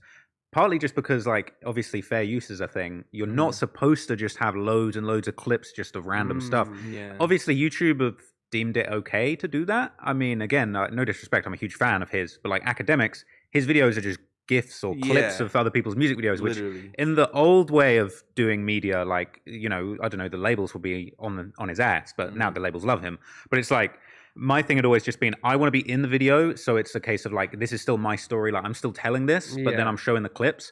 But also, I do think there are benefits of not having your face so out there. And I have been thinking about maybe down the line, like if I started another channel in maybe another genre, not necessarily being the face of it, like still scripting stuff I'm interested in, maybe not hip hop stuff, or maybe like more crime stuff, less hip hop stuff on another channel. But I think if I did that, I might just do voiceover or take my face off of it just as an experiment. Because I think if I'm trying to grow a business, like the Trap Lord channel is like my baby. It's me, like I'm it. But if I started another channel, like a crime channel, or like, you know, a channel doing like more like history stuff I'm interested in, but like I might maybe like script that and then give it to someone else, because I can't just be in everything. Yeah. So yeah, it's a tricky one. That's interesting though. I didn't know that Sunny V2 used to be in his stuff, and his I videos just are great. realized that the other day. What do you think about the whole crime channel thing? Because my girlfriend has been like watching that ever since I got with her. Like she'll be watching YouTube videos of girls who will like talk about, you know, people have died or whatever. Shout out to that chapter. That chapter's but I fun. was gonna say He's is like hard. it's becoming a kind of like a point of conversation right now where like people are starting to call those channels out, because like back in the day the channels would make videos about you know something that happened 100 years ago, 150 years ago, 200 years ago, but those stories are running out. You know, people are getting closer and closer to like our time, and now they're making stories of something that happened maybe 5 years ago, 10 years ago, and like literally the family members who are still alive, are still dealing with the grief, are coming out going like, hey man, you just made a video about my brother getting brutally murdered, and that's my brother. And like it's kind of weird that you just got 1 million views, you know, talking about this shit. I feel It's you, like, but I think that like mainstream media has done a better they made a better decision, like not really promoting and like making these people celebrities, like most of these like serial killers, and it's gone down to it's gone down through the funnel where it's now these YouTubers broadcasting these stories, because in the 80s and 90s you had people who were being celebritized like fucking Richard Ramirez or fucking Charles Manson. big Ed inspirations. Gein. You literally have like a long chain of all these like classic American like serial killers, and I don't think you really see that get broadcast anymore on like a mainstream level. You really just have you just have the YouTubers just scavenging the story about wherever. the victims usually. Yeah. Instead. But that's where the people are getting upset, the family members. Like there's a couple of examples. I can't imagine recently. like Richard Ramirez's fucking family, or you know the all their relatives, because those movies were also coming out 5 years within, you know what I mean? Like all these documentaries. Like you remember that the one called like Monster, the movie where it's like some prostitute like No. lives under a bridge. No. She just kills people. Well, what do you guys think about Boozy calling out the thing that just dropped recently? But I forgot the guy's name, the gay guy, Jeffrey Dahmer. the Jeffrey Oh, Dahmer yeah. thing. Boosie called it out saying, "Hey man, it's kind of fucked up because Let he killed Boosie call out what's fucked up and what's not fucked up. What the fuck? I'm not disagreeing with him. I'm just bringing it up because it had to do with what we were talking about. He's like the fucking mouth of like morals and The shit. Like voice. that. Yeah, the voice. Man, I just completely disagree, bro. I feel like it's just so dumb. Maybe dumb's not the right word. It's just like it's not like an authentic argument of just like, yo, your YouTube's like, you shouldn't be able to do journalism on crime because it might hurt someone's feelings, bro. Like throw on CNN. It's war, death, murder. We've been chilling here in LA for a couple of days. We put it on the news. We're immediately seeing, I don't know if you saw in the news, there was a shootout, a father-daughter shootout with the cops. I saw got that, killed. yeah. We're watching that on the news every day, and then like, you know, an advert for the steakhouse, a couple commercials That's for like the funniest some part. stuff, and then we're back to the father-daughter Yeah. shootout, and then it's like, but what if their family, like what if the cousin of them sees that? No, like yeah, it's I feel like it's just like a bad faith argument, and like I feel like you make a really good point. 'Cause it's like back in the day, it would have been like maybe books or like a TV documentary about Charles Manson. It just so happens now YouTube is the dominant platform. You got people like That Chapter or like Ellen O'Neill and stuff doing videos about big murder cases, whether they're new or old. And it's just like, you just want to go at those people because they're popular now. But no one has a problem with CNN doing a story on a family that got blown up in Ukraine. Like, that's cool. That's cool. We can run an inline ad on an article about that, selling fucking whatever. Dude, I've talked about this before too, where YouTubers will get called out, where if you make a video about a serious subject, and then in the middle of it, you have a fucking advertisement for fucking, some game at like app or whatever. People will be like, "You asshole, why are you making money off this video?" But dude, if you go to any like CBS LA like YouTube channel, guess what? They will make a video saying, lady brutally murdered to death, blah blah. And then at the end of every single video, they always include this clip where it's one of the dudes going, "Thanks so much for watching a CBS video." Right. Well, like, comment, subscribe. Fucking cloud and you're like, how are you just like adding these two together? Yeah, bro. And they like, don't get called out. It's so weird because like when the whole adpocalypse happened like fucking 5 years ago, like it all stemmed from like a Coca-Cola or a Pepsi ad being like in an Al Qaeda video, right? I think it was that was going on around that time because there was a lot of like ISIS, like pro-ISIS videos on YouTube that had like ads tagged at the end. But what it's was like the thing? there's It had still something to do with ISIS PewDiePie. PewDiePie then was sort of got wrapped up in it too. Yeah, but like I want to understand. Like I think Coca-Cola was just pushed just to be like, fuck, we gotta make the right decision. But like that's still actively going on like mainstream news. You talking about them adding fucking steakhouse ads in between like horrible situations. But they're looked at differently than YouTubers. A YouTuber will get called down, and people will be upset with you if you're just like throwing a Manscaped it's almost ad like in the middle of a fucking murder video. Shout out Manscaped, man. Oh god, it's like they're immune from like I don't know, just that kind. It's like corporate immunity. No, I feel like everyone wants to go at YouTubers because they're the hot thing right now. Like you say, you go on CNN, you scroll down an article about a murder, all these bad things, Chevrolet ads, all these things going on. But it's like, like you say, people saying like, oh, you're making money off of this thing. It's like, since when was good journalism charity? I mean, no one says like, our CNN should like convert into a charity and not make money off of the journalism. They have hundreds of people around the world going to war zones to report on these things. Exactly. Like, I just find it like, it's kind of frustrating. Even like people said to me, you shouldn't make money off these stories. And it's like, but bro, I sat in the house for 2 months researching this stuff because you're interested in it. And like, like you say, this stuff gets 1 million views. That's because it's a really interesting, important story in this time in history. Like, whether it's a shootout, on the highway and that's on the news in LA, bombs going off in a country, like what's the logical outcome for those people that they want people okay, stop talking about these crimes. Okay, so we now have a blanket ban. You can't talk about murders. No reporting on murders or crimes. No monetizing that content. Let's just pretend like murders aren't happening. Yeah, it's not like there's that many good things happening that it's like finna find 2 hours to talk about every night. Yeah, exactly. Those arguments are usually just coming from people, who just don't really understand the full like landscape of journalism. Who covers it, corporation versus YouTuber, and all that stuff. It's like a lot to think about at the end of the day. And history will repeat itself, especially if it's not documented and communicated. That's true. Fact. It's funny. I always think to myself, it's like, a lot of the stories I've covered recently, for example, like the FBG Duck King Von beef, that's like 10 years of beef, and in the end they both died. This is this generation's Tupac and Biggie story. Yeah. And in a way, it's more explosive. More people died in the fallout from this beef than Tupac and Biggie. And it's not necessarily a competition, but it's like, I feel like people don't necessarily get their head around the fact that, like, if YouTube was around when Tupac and Biggie were going back and forth, this would be happening. Like, that was so important. And there's 1 million Tupac Biggie documentaries on Netflix, different streaming services, in the cinema. That's so true. But it's just, I feel like people just want to take a pop at like what's popular at the moment. That's so true, man.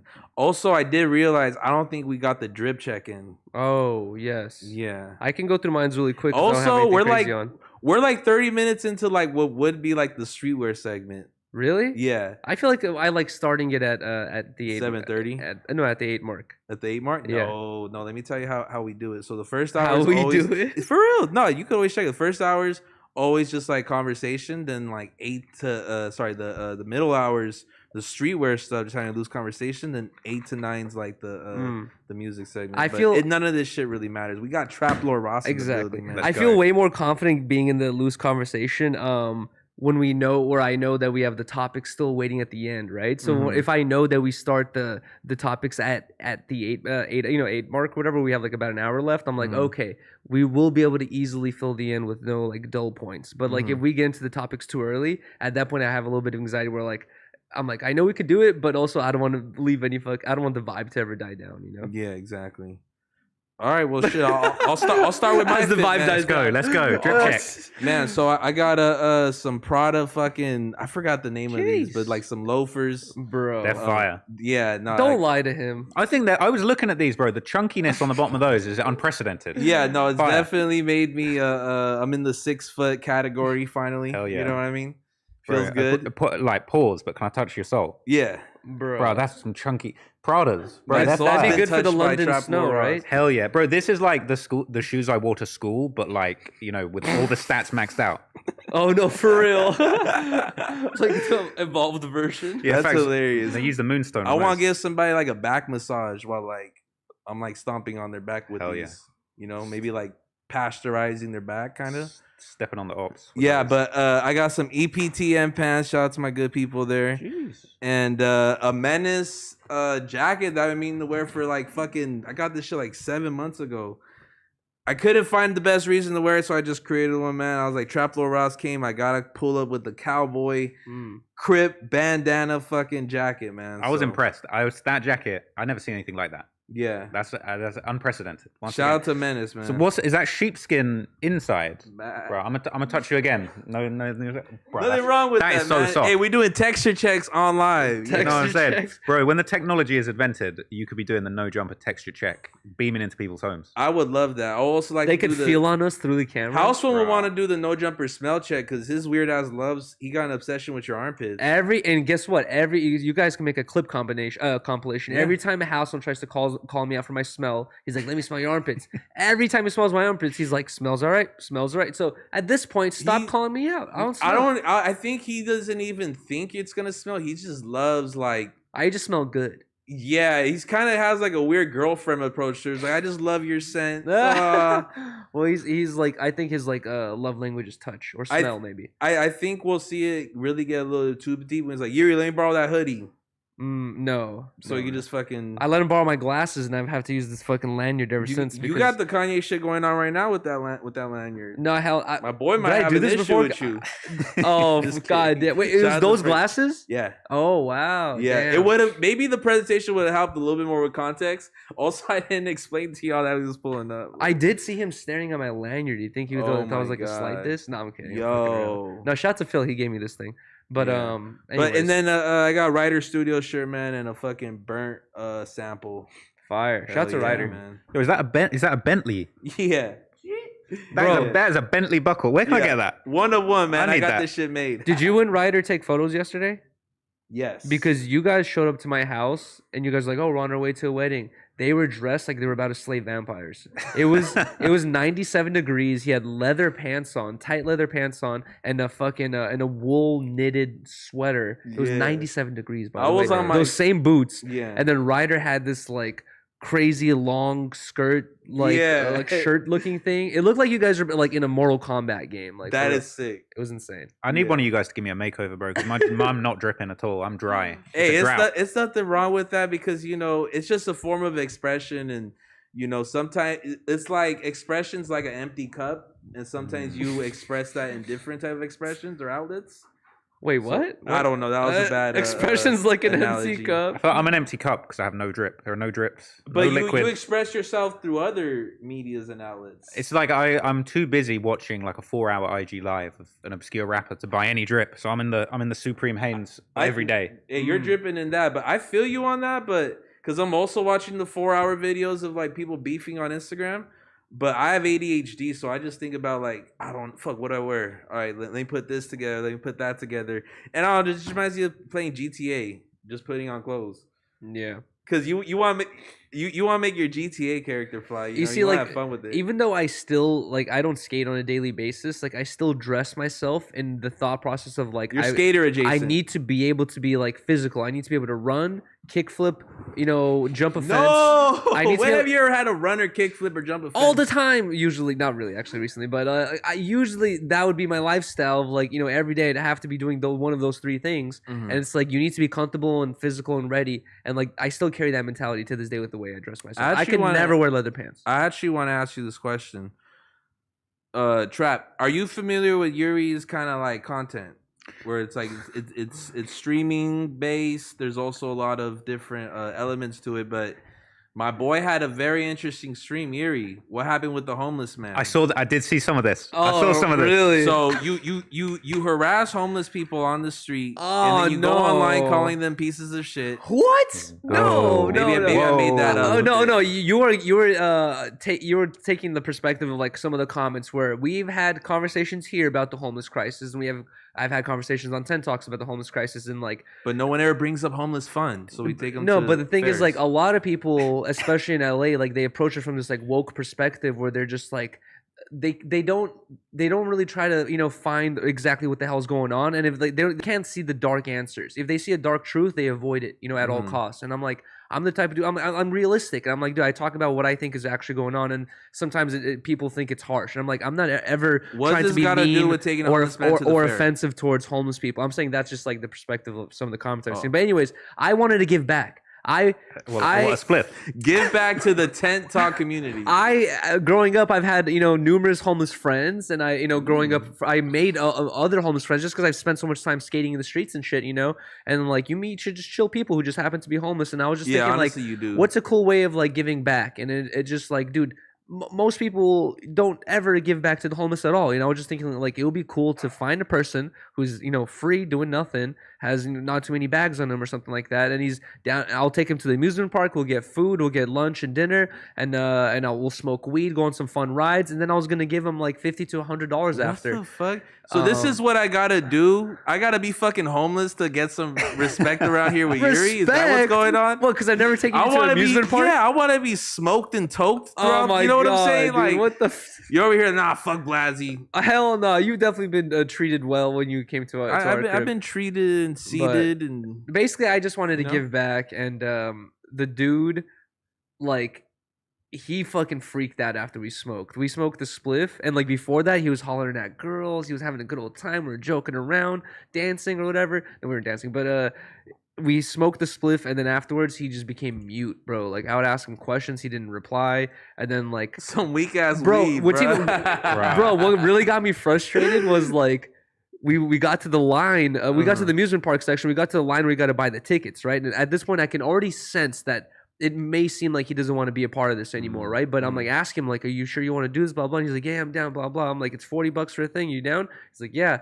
Kept saying he was down. I got him the $40 bracelet. As soon as we hopped in line, he was like, dude, I got a heart condition and I'm not really feeling this. Like, I'm out. And then he like dipped out at that point. And I was just like, luckily I was able to get a refund for the bracelet, but You got the refund. yeah. What did you tell the fucking the manager of the fair? I brought a homeless man, and you know how it gets. I kind of need my 40 back. I'm sorry. The person who rung us up, he already saw the situation. I don't even have to explain it. He already saw what the fuck was going on, and I went back to that same person. I was like, "Hey, man." So he sympathized. Things went awry. I know what happened, bro. You're good. But it happens. You're streaming, right? It happens. Riley brought up a good point that I didn't think about, which is like sometimes I'll get the spotlight effect where like especially when I'm faded and I'm in a busy room, I sometimes get this feeling like everyone's staring at you and like every little move you make is overanalyzed or whatever it is, right?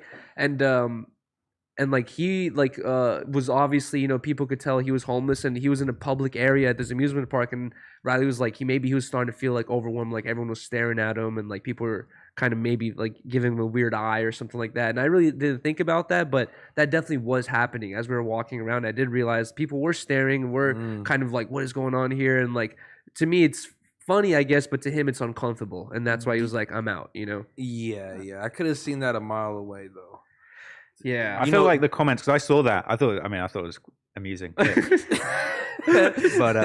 you know what I'm saying? I mean, my immediate thought was like, I think this guy just hit the joint and got like some mad Vietnam flashback. Oh my God. It's just you know, you see in movies where that happens, and you see the guy like staring in the distance. You hear all like the helicopters, like what he's thinking, bro.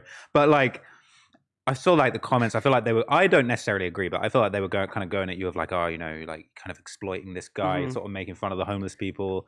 I get what you were trying to do, which was never the goal, because honestly, even before YouTube and even before streaming, I've skated at spots before. Some homeless guy comes up to me, "What's going on here?" Blah blah. Like we end up talking, and then we end up going to buy a sack and chilling and doing shit. And he's a normal dude who just happens to be homeless. And that was the interaction I was expecting to get. I just didn't expect all that to unfold, you know. But next time I know that if I do something like that again, I'll pre-screen someone. So you're planning on doing more of similar content? More philanthropy, yes. I like that.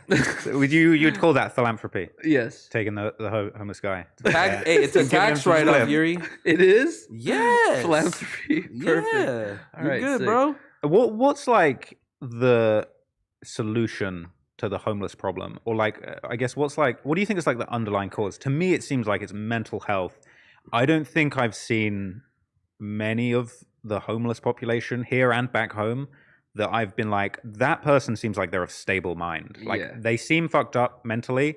I don't necessarily think that's their fault, but it's like, to me, it seems like, especially in this country, like just mental health problems, just get out on the street. I don't think anybody has like a clear, definitive answer on what the There's cure no is, definitive because it's answers, like, but I can definitely say that California makes it way too easy to live on the street, where it's like they're almost kind of like incentivizing it, where there's been so many interviews with homeless people who are not disabled, not, you know, mentally ill. They're just literally saying like, you know, fuck my parents, I don't want to deal with society, I don't want to deal with the matrix, I want to live here and smoke, you know, whatever I want to smoke all day. It's just like, you know, you can't do that in any other state. California kind of just breeds this kind of free-spirited, we can do whatever we want, and guess what? We get free meals and also support all day, every day. We had an Uber driver today, and he was saying like, oh, you know, LA or California, all the homeless people from around the country are coming here. Yeah. It's warm, it's nice. There's all, you know, because once you start going to Chicago or fucking Dallas or the South, you start realizing how shitty the weather is. Yeah. You know, you hear about Venice Beach on Vespucci Beach on GTA. I don't think they're playing GTA, homeless folks, are they? They might have at one point, and they realized this might be the best place to kind of lay my hat. There's an episode of South Park where they start having a homeless crisis. I might take it as a compliment. Their solution was to send them to Venice Beach. I take it as a compliment. It's like, damn, if y'all, because they really have a choice. You can move anywhere in the world. It's isn't that funny? It's like that conversation, like what's like respectable for like a rich person to do, but like look down upon for a poor person? Traveling. Because listen, bro, homeless people have the opportunity to move anywhere they want in the world, and they come to California. I'm flattered. Thank y'all. Thanks. You could have chose to be anywhere, bro. You could have went to Mexico. Fuck this shit. That's interesting. I never thought about that. Yeah, traveling is. You came to downtown LA, so did I. You guys ever see that series that used to be on Vice called Thumbs Up? You ever see that? I feel like so there's these two guys, they basically like they were trying to travel across America, but they weren't allowed to spend any money. Okay. And they kind of had the homeless experience, right? Yeah. They like hitched on like boxcar trains and like slept in fucking, I don't know, like bandos. Yeah. And like gas station restrooms and shit. That made being a homeless American traveler look fire. Yeah. Really? I think it's almost safe to assume that maybe homeless people in America have more opportunity than someone homeless in like a third world country. That's facts.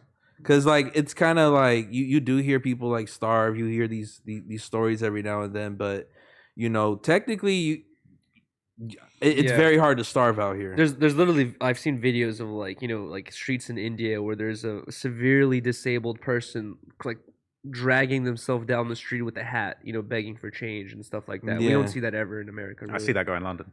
Really? No way. I've seen that guy in London for sure. That guy? There was a dude. I remember when I was at university. There was a dude. I swear, I want to say he had no legs and maybe he had one arm. Just a famous homeless person. Jeez. And he had like a skateboard. It wasn't like a skateboard. It was like a piece of plywood with 4 wheels attached to it, and he would just drag himself along with the cup. And apparently, he did very well. How's like the wealth distribution feel like it's in London? Does it feel like most people like are really really poor? Like how big is the middle class? You know, like I don't know, like how's it feel out there? There's a big divide. I mean, there's a huge divide here. I would say maybe in London it's a big divide. Maybe it's not quite as intense here. I feel like here in the UK, I think we have a better safety net. I feel like here it's like it's an army of homeless people. There's just so many homeless people. It's not really the middle like that class in is starting to the UK. disappear. Where it's like it's either you're going wealthy, you're in that direction, or you're just down on your luck. You feel me? Shit ain't working out. I think going, I don't want to offend anyone, but like maybe going a few steps above homelessness, you know, you've got in LA, you know, there's poverty, there's areas of LA that are maybe not so good. You might not want to go to. Yeah. I think in the project housing, but they're very far away from the luxury areas. Whereas in the UK, especially London, you might be in the most, you know, hood block where, you know, a lot of drill street activity is going on, and only got to go literally around the corner, and then you're in the super luxury Ferraris, G-Wagons everywhere, because everything's so close. That, but the same is in LA, it's man. like that here. Kind of true. Western goes from fucking North Hollywood to fucking Wilmas, and you know it takes 10 minutes to get to the Ferraris. Hawthorne has its own little area, like Hawthorne down there as sure. well. It's like a nice little area, but then it can become very bad. Even West Adams, you know what I mean, MacArthur Park. That's only like down the block from West Hollywood. That's crazy. You know, you could take when you exit the 10 freeway to go to Hollywood. You're exiting off on Crenshaw and West Adams and shit like that. Like it's still very much like it's kind of like that in LA. They've done a better, I guess. They've made improvements on like kind of really dividing it and shit like that, but like it's still like, you know, even parts of like Hollywood are sketchy. Yuri will tell you, you know what I mean? It's getting worse and worse. The division was way better in the early 2000s. Now it's just like, now there's no division like you're saying. It's like everything's mixed, everything's all fucked. But have you seen that one video? It went viral not too long ago. It was like talking about these two dudes had beef, and I think it was in London. And one of the dudes was chasing. The three dudes were chasing one of the guys around with like these giant knives like this, and the comments were just like, "This is just what happens in London. They don't got guns, so they just like shiv one another." Yeah. So in the London, like, is that real? That's London, yeah, bro. We have guns. It's a much more underground thing. Like when gangsters in London bring the guns out, that's like a big deal. Yeah. But it does happen. And, you know, you see a lot of the like UK crime stuff when they release like, you know, the details. These are guys that got caught. These are the guns they got caught with. Often the guns they get caught with is like some rusty World War II shit. Like shit. recently there's been a few people caught, and it's like they got caught with a brand new Glock 17, and people are like, wow, like you never see that. Like, there's a thing. I mean, there's a subreddit, the UK drill subreddit. It's hot on this stuff. There was like a post recently. It was like, you know, these drillers. I think they were affiliated with a rap group that I'm not that familiar with, but they were like, yo, this is the Glock that they got caught with, and all the comments like, damn, that's looking fresh. Like you do not see guns like that in the UK. But a lot of it's knives. Like there's a lot of knife crime. A lot of like, obviously, the gangs have beef. They go at each other with knives. There's a lot of stabbings. Obviously, you can't get the guns, but there's a lot of different kinds of knives people get. They've got these knives like the ZKs, zombie killer knives, which is like the serrated edge, like the big knives with the jagged edges. That's a thing. I heard that 3-edged knives are completely illegal. Where like most knives are, you know, 2-sided, and if you stab someone, it just gives you like a line. And guess what? If you go to the doctor, they could just sew it together. But if you have a knife that has, it's like a V, you know, like it comes out like three little lines or whatever, 3 points. If you shank someone with that, it's like damn near impossible to sew it back together. So like you're more likely to bleed out and die. So you're telling me like in UK videos, you're more likely to see people like kind of flashing knives and shit in music videos, or is it still like straps and shit? In music videos? Well, this is the funny thing, right? There's a few videos floating around on YouTube. It's like, you know, UK drill videos that showed weapons. That's not really a thing anymore because in the UK, we ain't really got free speech like you guys have got. The Met Police basically cracked down since like 2017, and they still do it now. They cracked down massively. If you're in your video dissing an op specifically, they'll take the video down. If you're showing a knife or a gun, video's getting taken down. So you don't see it now. They don't really show the knives much. You do see the odd thing where they get in the prop guns and everyone's toting a fake gun strap. educational channels? No, bro, you ain't going to get a gun to educate someone. I mean, they do like clay pigeon shooting and stuff in the UK, but it's not like here where you'd have like, you know, it's funny because it's the same thing in Mexico. Like you're not allowed to own a gun, but the gun culture, pretty much past that, everyone got straps over there. No, they have golden straps with engravings on them and all that stuff. Oh, for sure. Do you see? I mean, but I heard like a Central C song where he's like, even the stick is gay. Like, is that gonna make? Oh, yeah, is that gonna make he's like rapping about a the gun. police kind of like break his door down? Nah, I mean Central C. You know, they say that he's got some ties to some West London street activities and stuff. So they say that he's at least the people he's around are pretty certified. But again, you're not really seeing a stick in the UK. There ain't really many sticks. But the knives, like I say, there's a lot of different knives. Let alone a gay one, gay or straight. You know what I'm saying? No discrimination. You're unlikely to see a stick. That's kind of, you know what I'm saying? That's just like a hot lyric. But the knives, because you can get them, they're more around, but it's still illegal. You see hella UK drill rappers getting caught with a knife, you go to jail straight away. Like, they're not messing around. You get caught with a knife, if it's more than a 3-inch blade, you're going to jail. Like a year minimum or like a usually it's like minimum? 6 months to like 2 years. I mean, there's been a few artists. Heady One, who's one of the biggest UK drill rappers, like right at the height of his career, got caught with a knife, tried to do the dash, like threw the knife away. They caught him, they found the knife, went to jail at the height of his career. I think he did 6 months. I might get this wrong. I think he got sentenced to a year and he did 6 months. But like, they're not messing around. Like, you get caught with a knife, you go inside. I mean, again, like anywhere, the police are a bit discriminatory. I mean, don't carry a knife, but like, I don't know how I would be treated if I got caught with a knife. If you're a drill rapper, you definitely in a lot of trouble if you get caught with a knife. But you can't. These guys that are involved in these street politics, you can't really be out without the knife. You can't be lacking. So and I say this in my videos. It's a similar situation with people having illegal firearms here. It's like, unfortunately, you're in a situation where it's a catch-22. There's people trying to kill you. You have to arm yourself with a knife, but it's illegal. And if you get caught with a knife, you go into jail. So it's like my life or my freedom, which is a messed up situation. Or just stay home all day, which is not what I want to do, or anyone can do. That's what a lot of people do have to do in those situations. I think when you get on as a UK drill rapper, a lot of people move out of London. It's a lot safer in other places. Like a lot of the activities in these hubs, like London or like Birmingham, Manchester. There is street activity in other places, but like it's concentrated in those places. And London right now is bad. Like there's a lot of watch theft. I forget the name of it. It's like an Instagram page. It's like Watch Crime London. I heard they like banned 2 people on mopeds. You can't have two people on mopeds anymore. Bro, the mopeds in London, they would do the thing where one dude pulls up, guy hops off, bonks you on the head, takes your phone, and then they drive away. And like now they only allow one dude on the moped. You're lucky if you're getting bonked on the head, bro. A lot they're pulling out machetes and stuff and taking people's watches. And it's all the people. And like I say, you got in London. You might have a really gang-affiliated block around the corner from really luxury areas, and you've got these guys that are drunk, rich dudes coming out of the club in Mayfair wearing the Richard Mille. 2 dudes are pulling up on a moped, and they're taking the watch, and you're better off giving it up. Is it chain snatching season over there in London as well, or just the UK in general? Yeah, it happens. I mean, a lot of American rappers come to the UK and get their chain snatched because they're landing in England. Yeah, because if I'm going to Europe, man, I'm grabbing a passport for Bank Bob. We all going. You know what I mean? I'm not gonna have my guard up in a foreign country. Have you been to London before? I've never left North America. I've only been to Mexico. So that's only 3 hours from here. I know. I remember hearing this a long time ago. I'm not sure if this perspective still is there, but like when you guys think of Americans, are you guys like those stupid Americans? They don't know geography. They don't know anything about the world. Bro, we've been having a great conversation. But no, I'm just thinking that when I think of London, I can't even tell you what's around it or what it looks like. I could tell you all about Big Ben. How much have you been the around Wembley LA? Stadium? Are you pretty comfortable with the areas and how far away things are? And I shit? vaguely know the areas of LA. Yeah, So it's like there's certain areas. That's the thing I've heard. Like because I've got like homies from LA that came to university in London who are like when I'm out here I visit with,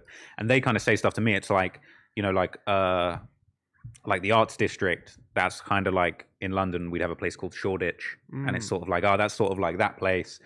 Hollywood is kind of you might say like West Hollywood's like Mayfair in London, for example. You won't know these places, but it's like there's spots where you'd be like it's got that kind of same energy. I think there's actually I saw a map.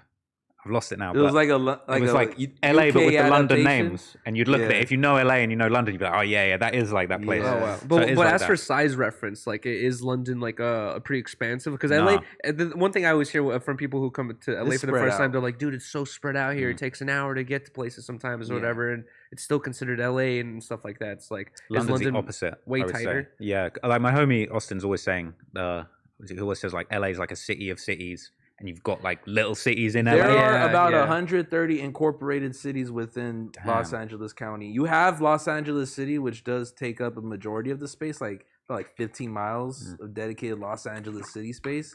But then you have all the little different cities that make up like the southern region or the eastern or northern region. Like, Yeah, it gets so much. Like, yeah, bro. I have been living here for fucking 25 years, and I still don't like. I could name you know, you maybe like 50 cities in LA County. and Wow. So Damn. they're all like like the city that I'm from is 3 miles. Bro, that's That's crazy. it's literally like 3 street lights. I mean, London is super concentrated, so it's the opposite. You know, you've got so much stuff is close to each other, and then like a lot of the big places of London, you can get around very quickly. Obviously, public transport here is nothing like what it is in London. Barely anyone drives in London. Most people are on the underground. Oh my like the god, I metro, can't whatever. imagine myself on the train anymore. I was gonna ask you, like, as for like danger, like, do you drive out there or do you take the metro? Now I drive because I don't really live like in London now. Okay. I would drive around. But like when I lived there for 8 years. Yeah, you would get the underground everywhere. And like, it was safe. It was chill. Like, oh yeah, it's not again. It's nothing like no like knives here. being pulled. Not really. Like that's rare because it's so well surveilled. London is such a like surveillance camera city everywhere. You can't really get away with doing stuff on the tube. Like when people get stabbed on trains, like those crimes are solved. And like people are getting put away. It's not like here when it's like don't get the bus, don't get the train. It's well, that's where the crazy people are or whatever. Yeah. But That's like what London, it's nice. Like the tube is really well maintained. It is nicely done. That's what LA is losing. Like for a long time, especially in the early 2000s, it felt like LA always had this crazy shit that's going on, right? All the gang banging, all the robberies, all this stuff. But they preserved the tourist areas. They preserved the more expensive areas because they wanted people to spend money, the stores to survive, Boost the local economy. and boost the local economy, and for tourists, mainly for tourists to return. At this point, LA's losing all credibility. No one wants to come here. Everyone thinks they're gonna get robbed That and came killed. from COVID. It's like it's good. It's cool to hear that London's still preserving they're like this is a tourist capital. We're not gonna let the shit go to shit. Because I remember I was talking to you around this time, or maybe I've heard this about an interview that you did around the time, but like London, just the UK in general was like really strict on the whole COVID shit, right? Where it's like you weren't allowed to leave like your town, and It was super locked down, man. Like it was mad. I was lucky because I was living in London at the time, and I kind of saw what was going on the news, and I just went to like my parents' place where I grew up, and I was just like, I'm not trying to be in London for this lockdown because again, London's so expensive. I mean, it seems expensive here, but like London's so expensive to live anywhere near the center of town. You're in a tiny apartment. I'm sorry for cutting you off. What's like a 2-bedroom apartment in like kind of the Upper East Side of London? Like, Man, I want to say I don't think you're even going to get anything like now. I don't think you're going to get anything for less than like 1,800, and that's pounds. But then again, pounds and dollars are basically worth the same at the moment. But like somewhere nice. I mean, I feel like for a 2-bedroom, most people I feel like are in a bedroom or renting a room in a bigger place. That seems a little bit cheaper than what we have going on here. I feel like right now you guys are winning because pounds are worth the same as dollars. Like before, years ago, it would be like, I'd swap my pounds into dollars and I'd get way more. Yeah, I was gonna say, getting screwed right now. What's bro. happening? Like, why is your economy going to shit? Yeah, our economy is going to shit, bro. It's over. Damn. The country's over. Really? It's really bad. So what's going the on? whole Brexit thing? Brexit's been really bad. That was like 2016, but like right now, basically, we've got this whole thing going on where we had Boris Johnson as the prime minister. He fucked up a lot of things. Touched women and all this crazy weird shit. I heard a bunch of accusations. He was of weird he was stuff about throwing Boris parties Johnson. in COVID, so he was telling everyone they can't leave their homes, but he was throwing Oh drunken yeah, parties. all the politicians are out here too. We're fucking smoking big blunts with No, homeless all right, people during Mr. COVID. Everyone partied All out right, there. Mr. Get Vaccinated over here. What, Hell bro? no, I dude. got all the vaxxed politicians are doing the same shit, to saying, get ass. "Please stay indoors. This is Come a on. serious Facts. thing," and then they'll throw parties. But so like that happened, everyone was mad about that. He clung on. He wouldn't admit anything wrong. And then basically, this is the stupidest thing. Like there was basically this politician that was like very high up in their party, this gay politician who was apparently known for very drunkenly groping other men, like straight men, other politicians, other MPs. And Boris Johnson basically been protecting this guy, being like, "I'm not going to fire him. Like, let's keep him around." Oh, the guy's okay, last that's name, what I heard. the guy's last name was Pincher. And he was known to like pinch asses, and apparently Boris Johnson literally called this guy Pincher by name, Pincher by nature. He was like the pincher, so he was protecting this guy, and basically when it all humor came behind out, it. Okay. he was a very funny man. That's sort of what kept him around. But he had to basically it was that brought him down. So they got rid of him. Now we've got this new chick in, unelected. She's terrible. She's been a disaster. Really? Is she the one where they're trying to expose her with the party pictures and the lesbian girls kissing in their house? Or Yeah, I'm not trying to get sued, so I don't want to say the full details, but like look her up. Oh, and you there's got a lot the of stuff. fucking scoop. There's a lot of I stuff can with see her. the trap. I looked into it and I thought she's violent behind closed doors. videos Apparently, I looked coming into from- it and facts. I disagree. Not with my face in it. I disagree. I looked into it and it seemed to me With like her? she seemed like a normal person. Yuri, what business do you have searching up political images? You on- see, Blasey has this like mentality of like, oh, things happen in the world. Who cares? Doesn't matter. That's lies. It's Okay, just like I'm like more like I want to know about it, see what's going on. Okay, And it seemed to me like people are just trying to drag her name. No, through the you dirt. find things to be upset about in the morning. I do. That's Stop a good I'm gonna try and say this in a nice way without getting sued. This is the following thing I'm about to say is not my opinion. I'm merely discussing What's going on? a public rumor that a public rumor at the moment circulates in the UK Yo. that seems to suggest that she is a swinger. She's been accused of being a swinger. He said it, not me. And allegedly, according to unsubstantiated rumors, which I have no opinion on whatsoever, she's swinging around all sorts of so a other swinger politicians. can't be a good president. I don't want to say the thing, like I don't want to say the thing because I don't want to get in trouble. But it's like it's not. Okay. It's you're kind of right, not necessarily, but the people the people are saying she's swinging with. I wouldn't. You shouldn't really be. I don't It's know. contradictory It to sounds what like she's you promoting just or don't want to be talking about. killed. Let me. It Okay. sounds like you're in Russia right now. You can't talk about Putin. You're Maybe like, they'll I hit it in love the comments. Putin. It's a similar sort of thing, but it's like okay. Let me. She put in this chancellor. Okay, who's the guy in charge of the economy, and they've basically come through and just said like, yo, even though we've got inflation, the economy's falling apart, the poor people are getting screwed, the cost of energy is going through the roof. She's like, we're going to give a big tax cut to the rich, literally a huge tax cut to just the rich. Wow. Remove the cap from bankers' bonuses, but it's her chancellor that is doing this stuff. Her chancellor, that guy, I see. that guy. Okay. Anyway, I don't know. Maybe in the comments people elaborate, but there's people saying a lot of fishy stuff about her. People saying it's not a good look. But anyway, they did this budget. They're giving this huge tax cut to the rich, and then after that, the pound has just gone through the floor because everybody around the world knows this just is not going to work out, and it's not looking good. Interesting. Yeah. Did you cry when the Queen died? Hell no. Yuri, come on. I grabbed one of those, bro. What you got in your hand? Oh, a joint? Oh, okay. You sparked that. Oh, interesting. Oh, you be smoking? Oh, we're gonna send him to weed. jail, bro. Political takes, weed accusations. Yeah. He's bro. We might not see him again. Russian lover. Maybe maybe for a special occasion, maybe a little royal pack when, Oh, when wow. a royal pack lands. Yeah. But no, like A royal pack. This is the thing. This is the thing. In the UK, it's like a civil war. It's the people that are like, yes, we love the Queen, we love the King, we want to be ruled over. They're like cucked by the royalty, They basically. really are. And then you got the Republicans, not like your Republicans, the people that say, fuck the royalty, why should we give money to a king? They're literally taxpayer funded. The king is living this lifestyle on our tax dollars, doesn't pay any tax. Let me know if I'm wrong, but I've noticed like in the interviews and like videos I've watched of people who live out there and like they actually love the Queen and they're like bummed she died and stuff. Like I'm realizing that they kind of use that as a kind of like it seems to them like it makes them feel good that they're like, oh, I'm a part of this country or I'm a part of this thing that has the Queen here. It kind of gives them like like they feel like it's cool for some reason, like it's a part of their personality, the fact that they live under this regime or they live with the Queen and the King. Like they think it's like, I don't know, I feel like they're hyped on that fact and that's why they like kind of promote it and they're like juiced on it. But if you actually look into the history, it's like monarchy is not good. You know what I mean? It's interesting, right? Because I've always loved America, right? Growing up, I'd always aspired to be an American, the American way. Like I'd always loved the American dream. And to me, what the American dream is all about is it's like anyone in this country, you can become anything. You can be one of these homeless guys in a tent, work your shit out, start a business, and you could become a millionaire. Look at Yuri. In the UK, you know what I'm saying? But in the UK, we don't have that. We got the class system. It's sort of like you should know your place in society. Really? We don't have an American dream. It's like, are you working class? You work. Are you an aristocrat? Are you royalty? You don't like you're royalty. In the UK, it's almost like the older generation. It's like they don't respect like class mobility. It's like you are what you are. You shouldn't want to change. Whereas in America, it's the land of opportunity. You can be whatever you want. And I think that's where the royalty thing comes in. Because I think people just want to suck up and look up to the royalty because they don't even have that conception of like, why should I look up to them? They didn't work for that position. It's not like a president where it's like, Yeah. say what you want about Joe Biden, but he's been working his way through politics for all these years. He's obviously gotten good at what he's got good at or whatever.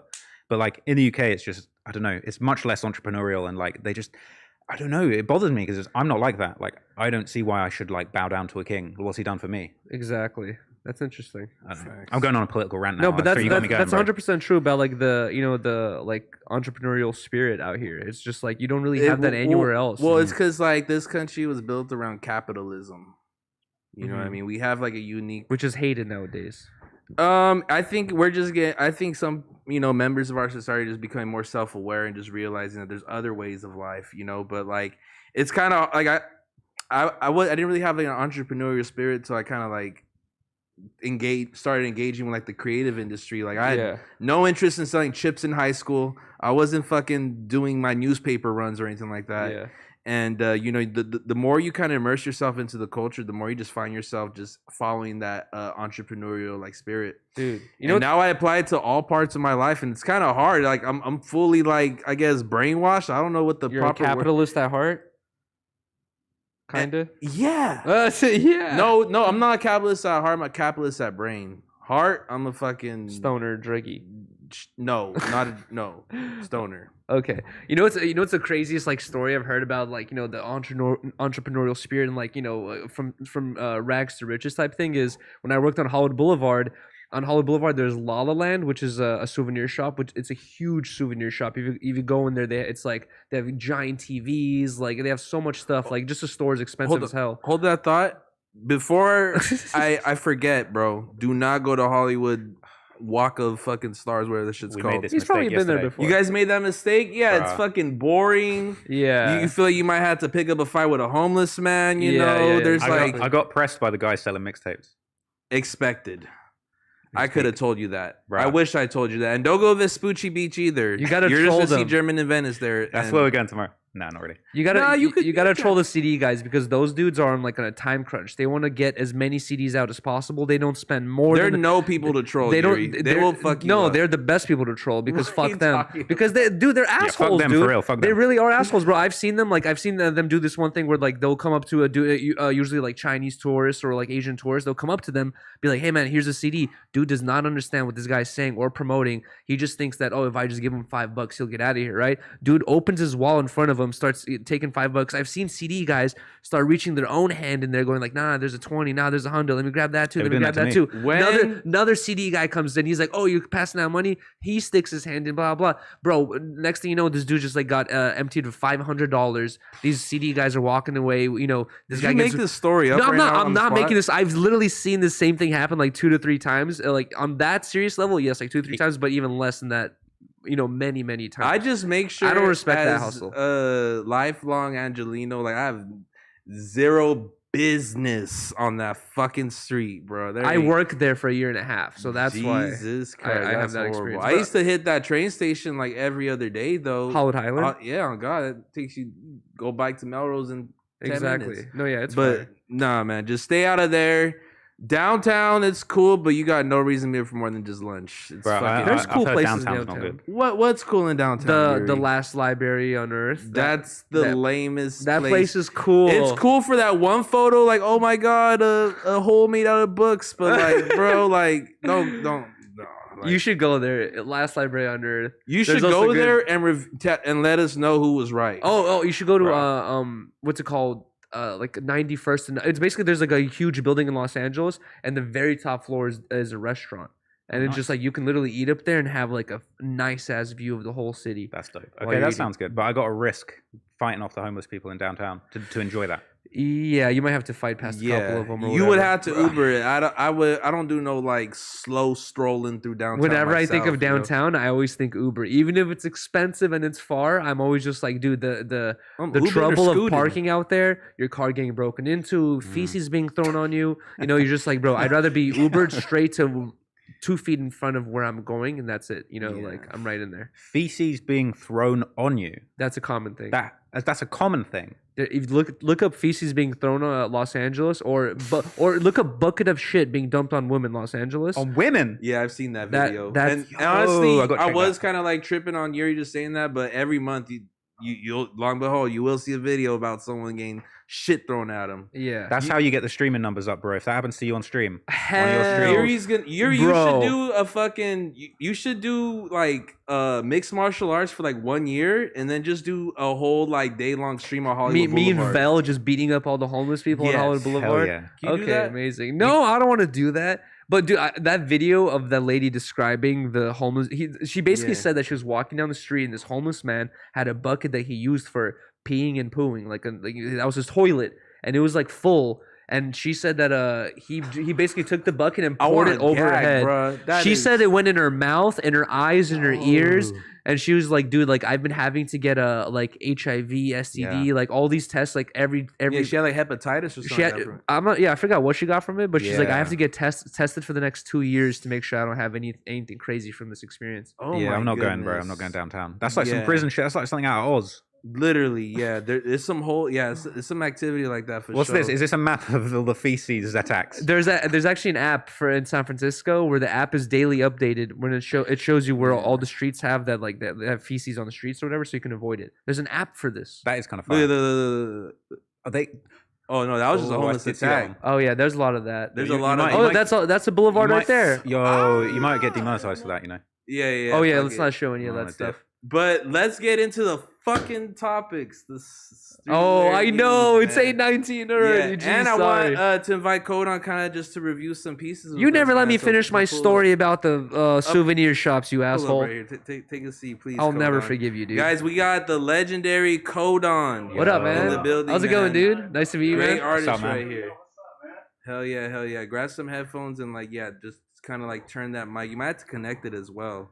Hold But on. we have the sneaker news brought to you by Max. So Code on, just to Hell give yeah. That's you, that pillow Code you on brought, and Ross, right? just to give you guys perspective of what we do here. We kind of just. Oh, yeah, is it? Oh, it's not. You might want to help him out with that, Yuri. It's just a part of the show where we kind of just go over the newest releases and we kind of give our takes on them. But real quick, because we do only have 40 minutes of this, which sucks. I feel like we've had Sorry. a great conversation. I This know. might have to be the 4-hour episode. Oh, Nah, man. Trap down. Lord's like, bro, I'm trying to down, eat. bro. I got dinner in a bit. I got nothing else. planned, bro. Yuri's like, nah, I got. He's pop like, my these fish and balloons at my chips are crib." cooking right now, bro. They're gonna get cold. I'm know- kidding. I'm kidding. I know the Reddit wants a 4-hour session from you, bro. I've been seeing them talk Oh, about Let's that. yes. do it, man. Hey, the Reddit gonna get it. What we got? The Reddit gonna get it. Yeah. The 4 hours. All right, if you order pizza right now. All right. I don't want to eat pizza, but I'll order some. No, I'm kidding. I'm kidding. I'm kidding. 4 hours is But insane, if I dude. order a homeless man, it's I'm down. cool. I'm down to do 4 hours, but let's agree I got that. time. Yeah? Okay, let's see. Let's go. $1 per balloon on the chat. Should I bring all my balloons here? What's the story with the balloons? Right, I can saw you you with a pick bunch those of up? balloons. What's going on? I did a stream where it was like $1 balloon, and then I did like 2 fire sales, which is like 2 balloons for $1. Wait, you're selling the balloons to your viewers? No, I'm streaming, and then every time someone donates $1, I blow up a balloon and I throw it in the room.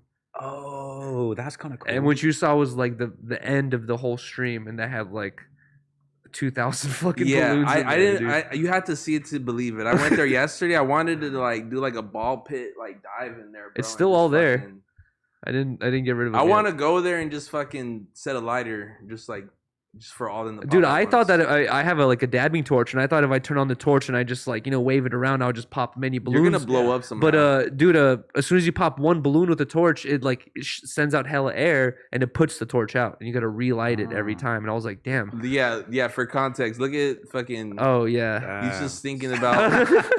So what's your plan with these? Like, what are you doing this now? So people are telling me that they were like, everyone's been telling me like they want to see how I get rid of them. So now my next stream is like me. I'm gonna like choose like 5 different methods, 5 to 6 different methods of what could be a fast way of popping all of them, and I'll just go through them, see which one works. Bro, you got to light the blunt and then just pop each one with the blunt. 'cause that But then won't you go get out. plastic on the blunt. I thought about that as That'll well. get faded, bro. So Dude, what? dude, I literally took a sharp ass kitchen knife from the kitchen and I was like waving it around and all that stuff. It doesn't work, Yuri, bro. You have to hold the balloon and like stab it to pop it. Like so, Stab it? even Look. even the samurai sword would not work. I'm Bro, sure. grab a blunt. You are no stranger to burning a pen cap off of hitting a bowl Oh my god, or a Gatorade bottle. that was 10 years ago, my friend. There's microplastics in your food. Why can't it be in your blunt? You gotta limit it at a certain point. I got microplastics all over me after blowing up all those balloons. That dude. sounded like a bar. I got microplastics all over me.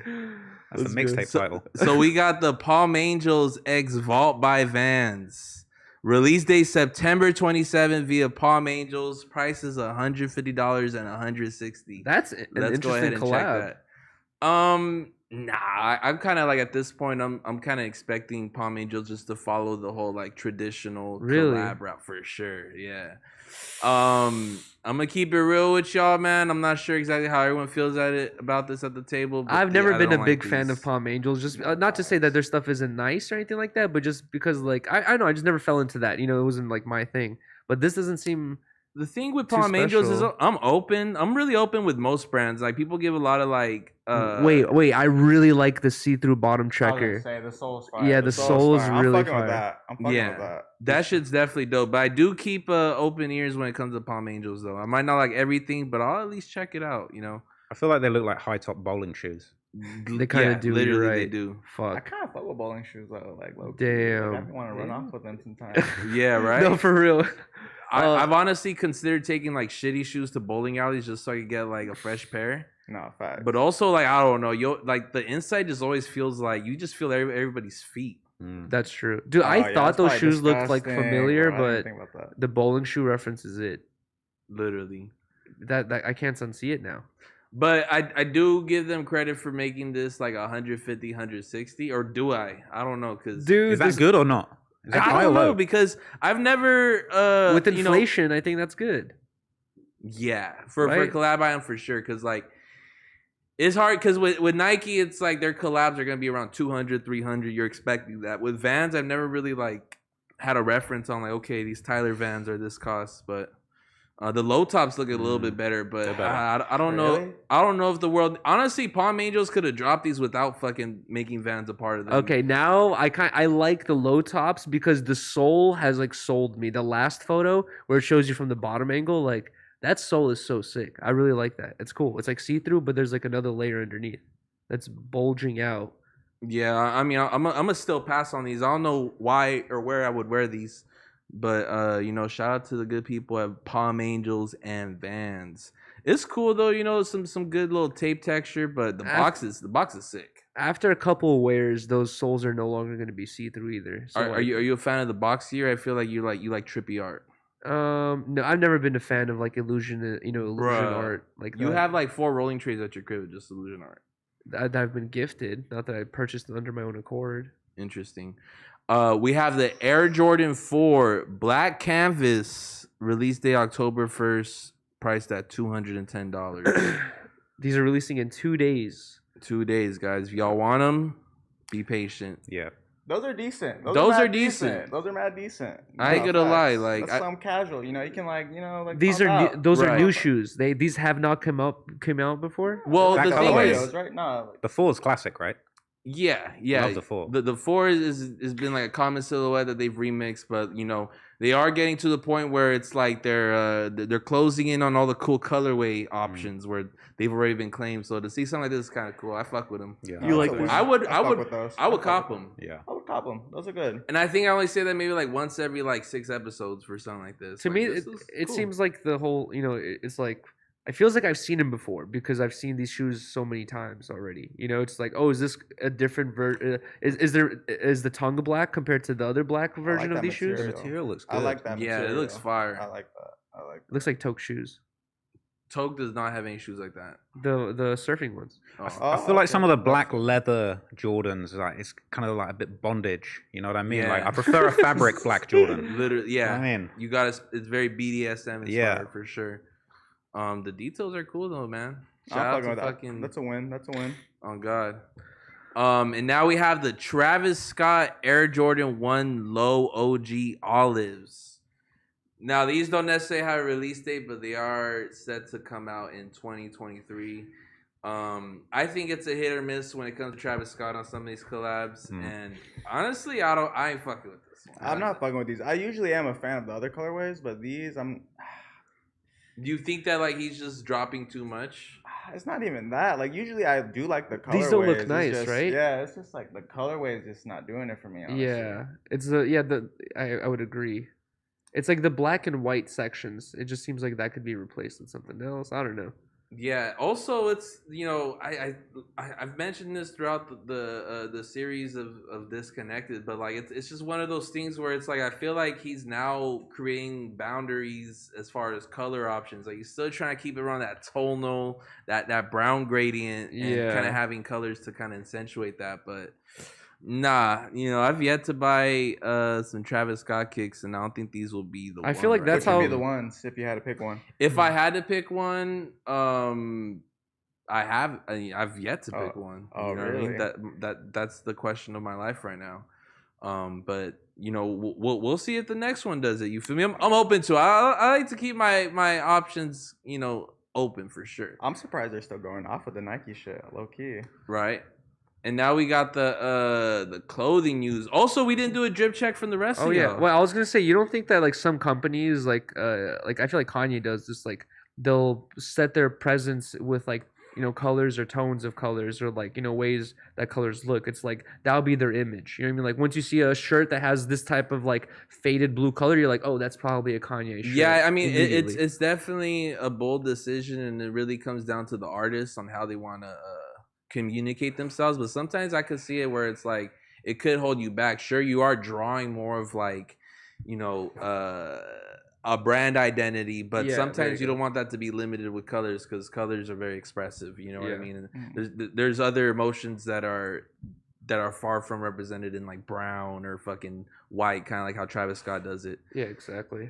Colors are a very delicate thing, man. Like it's really like a very delicate thing, bro. Like, It's one of those things. I mean, you as an artist, for the viewers, can you give like a low key like a 2-minute introduction? Oh yeah, let's go right here. We got Code on, man. Hey, come on now. Hey, what's up? I'm Codone. I'm an illustrator. I used to do cover art back in 2016, SoundCloud era, which, by the way, super full circle to be here and No Jumper, because every time I think of No Jumper, I think of the 2016 like SoundCloud. Let you tell. I feel like we all have that perspective on it. I go. Yeah, so it's like mad crazy being here. So that's again, crazy. Very thankful again. Of course. But now, we do a lot of clothing. We're messing around with like different types of products and doing shit. art shows across the country, art shows, selling out. So we've been really diving into like art shows and shit. I've really been into what's it called? Installations. Doing installations and live performance art and shit. So like that's kind of like my bag I'm in right now. That's exciting, man. Yeah. You're the man behind the drawings. Those doodles, like, the doodles, the rabbit, bro. and stuff like that. Okay, so, like, You've seen that shit tatted on everybody and everyone's fucking wallpaper. Bro, I've seen it my everywhere. assistant got like 3 Codon tattoos. No, I had this girl. She sent me a video. She's like, "Yo, Codone, what's my next tattoo?" And she showed me a video of her arm, bro. And she had like, I'm not even joking, like 8 Codone bunny the tattoos. Codon sleeve is crazy. That I'm is just hard. like, I'm here because I'm like from a small town. I'm from Tulsa, so like I be seeing that shit. I'm like, yo, that's crazy. That's sick. sick. Like, and I feel like no one's doing it like you, Codon. I mean, like, let me tell you, you know what I'm saying? Like, what? But everyone sees that shit, bro, and it's like you really have your own lane, and no one could even fuck with you if they wanted to. Yeah, no, it's I stay in my own niche. You know what I mean? Yeah. Because it's like it works for me, and I'm happy staying in that lane. You're It's the like, only I'm person I happy. know who's throwing successful art shows in 2022. And listen, bro, when I was 16, 17, I was trying to get into the art world, and I was trying to do street art across LA, and it's like I appreciate that shit. That's a part of my life, and just to see someone like actually living that shit's dope as fuck, bro. It's crazy, bro. I live, and I've seen the chat judge me for this word, and maybe you guys could help me correct me on this, but I live vicariously through you. Is it vicariously? Vicarious. I live vicariously through you. Yo. I made that mistake in the past, and they fucking they crucified me. Yeah, it was pretty funny. Wait, let's crunch out these drip checks. Yeah. Are these Yeezys? These? Nah, hell no. These, you know what these are? These are those shoes. Remember when Kanye was going off and he was like, yo, I did the Yeezy, and then they copied all my colorways and made like a knockoff. These are like the knockoff Yeezys. These are Oswegos, but I swear the Oswegos are the most comfortable Adidas my going. God. I love rocking these. I got no drip, basically. Yeah. These I can pants, see this them. is like, I don't even know, like, where are these from? These are like, probably like Boohoo Man or something, mega cheap. Boohoo shit. Man. I got okay. got the Supreme Hanes on deck. Yeah. You know what I'm saying? 3-pack. And I probably No got, way. what's them? Supreme Supreme boxes. You know That's what I'm saying? rare. You Standard, for sure wore standard. those for the show. Bruh. And I don't want the to believe Supreme anything boxers? other Bro, than- I got like 10 pairs of Supreme boxers and then 1 pair of Manscaped. That's me. Okay, That's my lineup. I fuck with it. You know I what fuck I'm with saying? it. Not very Interesting. drippy. I sorry. respect a man that has Manscaped in this fucking you feel me? Yeah, keep it real. This Oh, go-to God. box. What's up? I have these Nigel Houston Nikes that was gifted by one of my viewers. Shout out to him. Housephone isn't here for me to bully you with them. So I'm gonna give you a pass Bro, today. these are the shoes that I know they look silly and I know they don't really look the nicest. But guess what? I can run in these and I can skate in these, and like that's all that matters to me. Why do you say that shit? Like, bro, that's something that your mom tells you to tell. Like, if the kids have an issue with you, just tell them you can skate in these. No, and my you wanna God, see them no. do the same. I'm just saying those are my requirements for the shoes. I could walk and skate. Bro, in these. if like a serious situation unfolded in which basically the only way we could survive is to run and jump a fence, you're dead, bro. Bro, I'm honestly covering more ground. No. And I have way more leg span now because Bro. it's like an extra 2 inches. Hell no, your shoes are gonna get stuck in the fence. I don't know what's gonna happen. Why do I have to cross the fence? Bro, but okay. Anyways, I have these They're zombies? these star shorts. I forgot the name of the brand as well. God damn it. It's Those are fire. ending. I forgot what it was called, but yeah, these star shorts. A market absentee and this hat that I was gifted as well. I forgot the name of the brand. What is that on the hat? It says twice. I've been trying to figure that out the whole show, bro. What the fuck? What kind of... That graphic's hard. Yeah, right. Wait, I what saw- is What's that in the middle? Yeah. Oh, it's a head. Let me see. Okay, I kind of see it now. It's like a two-faced head. Bro, that's too But deep for a Like hat. rose shot, It's you too know? You That's got way too very deep for a hat. I like yeah. making people think for no reason, you know. So What? that's my drip. Why? Yuri, this was the best day for you to come with like the craziest, like most randomest fit, because Housephone wouldn't have been here too. The past 3 days have been very hectic for me, and I've had very little time. So today was like I didn't even shower, bro. Usually I shower before disconnected. So you didn't have that sniff check with Housephone to. Thank God worry he's about. not here to sniff check me. Well, He's you miles took away. advantage, so that's good. Exactly. What about you, Code? On what you rocking? You know, some sly little Rick Owens shoes. Those Rick Owens shoes are pants. hard, man. Yeah, dude, these I are my want favorite, those. bro. I wear these all the time. This is like my everydays for sure. My everydays.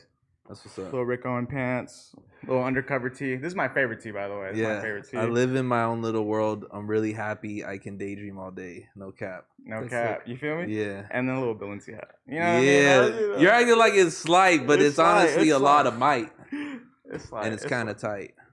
It's all black, so that's why it's slight. You know what I mean? That Mm. it's slight to me. It's easy. You know? Yeah. Hell yeah, now you. It doesn't look right, like bro. loud or Yeah, whatever it's it just is. like Yeah. you know, you keep it calm. And I'm glad Podlord isn't here because then you would have been ridiculed and fucking like I What, know. for the all black? pocket She would be shamed like, for "How much your- those shoes? They would be walking for me if I spent that much." Oh money." wait, Yeah. real quick. I didn't wear it, but the jacket I had on was from Kohl's. That's a statement You, right there. you always have a little humble little, you know what I mean? Oh, Little okay. something, You know what I mean? Oh god, yeah, I got dry fit socks. I had to like humble myself. I remember when I was like into fixed gear bikes or whatever, like it was a thing where you could either get the arrow spokes where it's visible, you have an expensive rim and like Oh, it was God. cool or whatever, or you can get I forgot the name of it, but like this Australian company where it's like it's more expensive, it's actually way better quality, but it just looks like a fucking average rim. And I always thought that was cooler. I was like, I'd rather have that low key drip where it's like if you know, you know what I mean? Like, and it's not super Oh, but when loud. I do it, it's fucking. But Why? I wear a Who's low- roasting you? When I was going in on him. I wore a low key hoodie. If you know, you know. It's and okay. Yuri I do it for the fucking I do it for the comedy. Made at this Reddit point. posts about me. Yuri fucking I did not made make a Reddit posts. Instagram video. I do it for the comedy at this point because he came in with the Rick Owens jacket or sweater, but it had no distinguishing Was it the features gray to one? it. Yeah, It was like the a little tan more one. orangey tanny. Yeah, Yeah, it just Gray like and black. he was just like, "Yo, I Mm. spent $700 on this," and then me and Paulo were like, Bro, but Yo, that's the quality thing. and fit's crazy, right? we were like, Yeah, but- dude, like you can't even tell But that. Like, don't make it seem like I was like, hey guys, 700. You guys digged it out of my. You guys digged That's it out true, of me where that's it's true. like, nah, Tell Blasi, it, let tell your it. telecard. That's you know true. what I Yeah, mean? we It's did like, pull the let you tell a card. I don't know. I feel like I enjoy just picking on your drip. It's funny, and also I feel bad. But I because also pick on your drip. the last episode. After rewatching a little bit of it, it did seem like I was going too hard on your pants. I love it. I thought it was funny, but then it looked like I was just like roasting your pants like crazy for no reason. Or the pants. They were gallery Yeah. department pants, and they kept saying I look like I listen to soft rock. And I just left a fucking Bon Jovi concert. Wait, what they look like though? Flared fucking ripped up Levi's. They're saying those are Hollister pants. Hella rips and like threading They wouldn't visible. get it. Yeah, they did it. You know what I'm It's saying? fine, it's fine. But you do it for yourself. That's at the end of the day. it's for I do it yourself, for you the know what I mean? viewers watching, and I did it for the chat, man. They voted the jeans colder than pot lords, man. They were trolling at that point. Nah, You I can't just rely got on on a them. bunch I of my believe in you. burners. I believe in you. Thank you. Someone has Believe to in say you. that. In a world of Yuris and pot lords, I need some belief on my end. end. But for the clothing use, man, we got human-made limited edition Lion Rock capsule. Wow. Release info October 14th via HBX. Lion Rock Whatever is such that a is. crazy word. Let's The run. Lion Let's Rock. run the tape. Yo, so human made, is that like the follow on from like Bape? Or is So that like, He sold Bape, and this is his actual Yeah, new he brand. sold Oh, Bape okay, a nice. while back, and now this is kind of just like his adult version of it. That's his perspective. It's like, I'm an adult. I can't really wear like loud T-shirts anymore, so he wanted to kind of make something a little more like contemporary. Yeah. And, conservative Mm. on like a design level, and kind of just make something a little more adult. It's crazy Like- because people still nowadays, sometimes you will see it where they'll be wearing Bape, and they'll make like Nego references, or they'll like shout him out, and you're just like, he no longer has anything to do with the brand. You You know still what I mean? gotta shout it out though. But it's like Steve Bobinson owns the brand now. Shout him out. All right, well, I don't know. all right, you know, well, say Tim Cook instead of Steve Jobs. I feel like he regrets selling the brand. Or I don't know. It just No, what you mean? He was at a point, you gotta remember, like he sold Bape when it like Bape's gone through waves, right? Where it's like they went to the 2000s waves, and then they went through a Soldier Boy wave, and it ended around. It kind of like really started slowing down around like the early 2010s, and then from there, you as a business, from a business perspective, you kind of better off just selling this and creating something new again. yeah. I heard he sold it for mad low, comparatively speaking, for what. Yeah, it I've heard became. about Yeah. that as well. Yeah, I think like he sold it for like like 8 mil. If Yeah, that, if yeah, that. exactly. Damn, really? Like Yeah. for like bro, like dumb low. Like Well, you crazy. think about all the streetwear brands that we've seen kind of come up and come down throughout the years. It's like if someone like Rogue Status, I'm not sure you guys can remember that, but it was the brand that Robin Big I was remember. wearing with the Yeah. guns across. Yeah. You know, it's like, is anyone gonna want to buy that 5 years after like that wave ended? It's like- vintage now. I could see It's someone vintage wearing now, it now. Like, and like, well, this is my like vintage prediction. It's like all those like fucking bacon shirts and OF with pizza on it. That's gonna be the new vintage in a What couple was it? years. The gray hoodie, the Lucas hoodie. You know what I'm talking Yeah. about? Yeah, like that shit, bro. I want Bruh, that shit so if bad. you It's had like a cool. free Earl with maybe like a fucking inverted cross on it, that's just probably worth like 600 now. It's you think fucking so? crazy. For Oh, sure, of man. course. That's I the would buy that shit. that's the thing. That's why like I respect people like Fanatilations, because I've always had that same mentality of just hanging on to things. You know what I mean? Like if you're gonna buy one thing and it's $10, Balloons. buy two of them. You use one of them, you display it or whatever. The other one you just tuck it away, because guess what? In 20 years it's vintage, and then everyone's gonna be wanting that thing again, and then you can either sell it or you just have yourself a nice little. You got a expensive item. couple NP items on ice. I do. Fuck Do with I? that. Actually, no, I do. I have a couple things. I think I just don't know. you've ended up using a couple, but Yeah. back to the human made topic. Let's go ahead and check out what they're dropping. Oh yes. Lion Rock. I like that name for some reason. Lion Rock. Yeah. You just love rocks. He collects You love rocks, by the soft way. rock. Blazi, you know my art style, so you know I'm gonna say yes to this. I mean, shit, it's I cool. fuck with it though. I fuck with it. It's just cool. I It's calm, you know. Keep it's it real simple. with y'all. I never understood human made. I'm getting- Maybe I'm just so obsessed with like the weird fucking guns and naked girls and chrome tech shirts still. But I don't really see too much. I can't see myself wearing. I This can't stuff see right here. myself wearing that one. I was gonna say I like Cool. this one, It's but also cool, that though. artwork is like that's that Bape, art style, right? It's kind of like wholesome It's wholesome, But, but like, it Bape. It's got that Bape vibe to it. But let's I just fuck with say, that. like, let's say it said fucking orange carpet instead of human made. Like, are we that interested in it?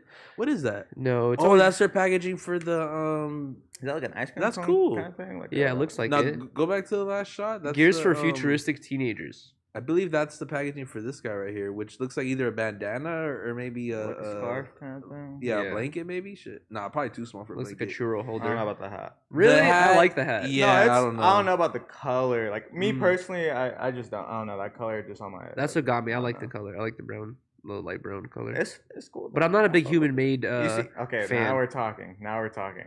dark colors. Now we're talking. Hats are very like, oh my god, they're very versatile because like a hat will make or break kind of like your ensemble. Where it's No, like you for gotta sure. make sure it's kind of like glasses, like they kind of like how can I say this? They just make sense with your face. Yeah. There's certain hats that people can't wear because it's like Like The me, I shape can't and wear a shit. bucket hat. I've accepted it.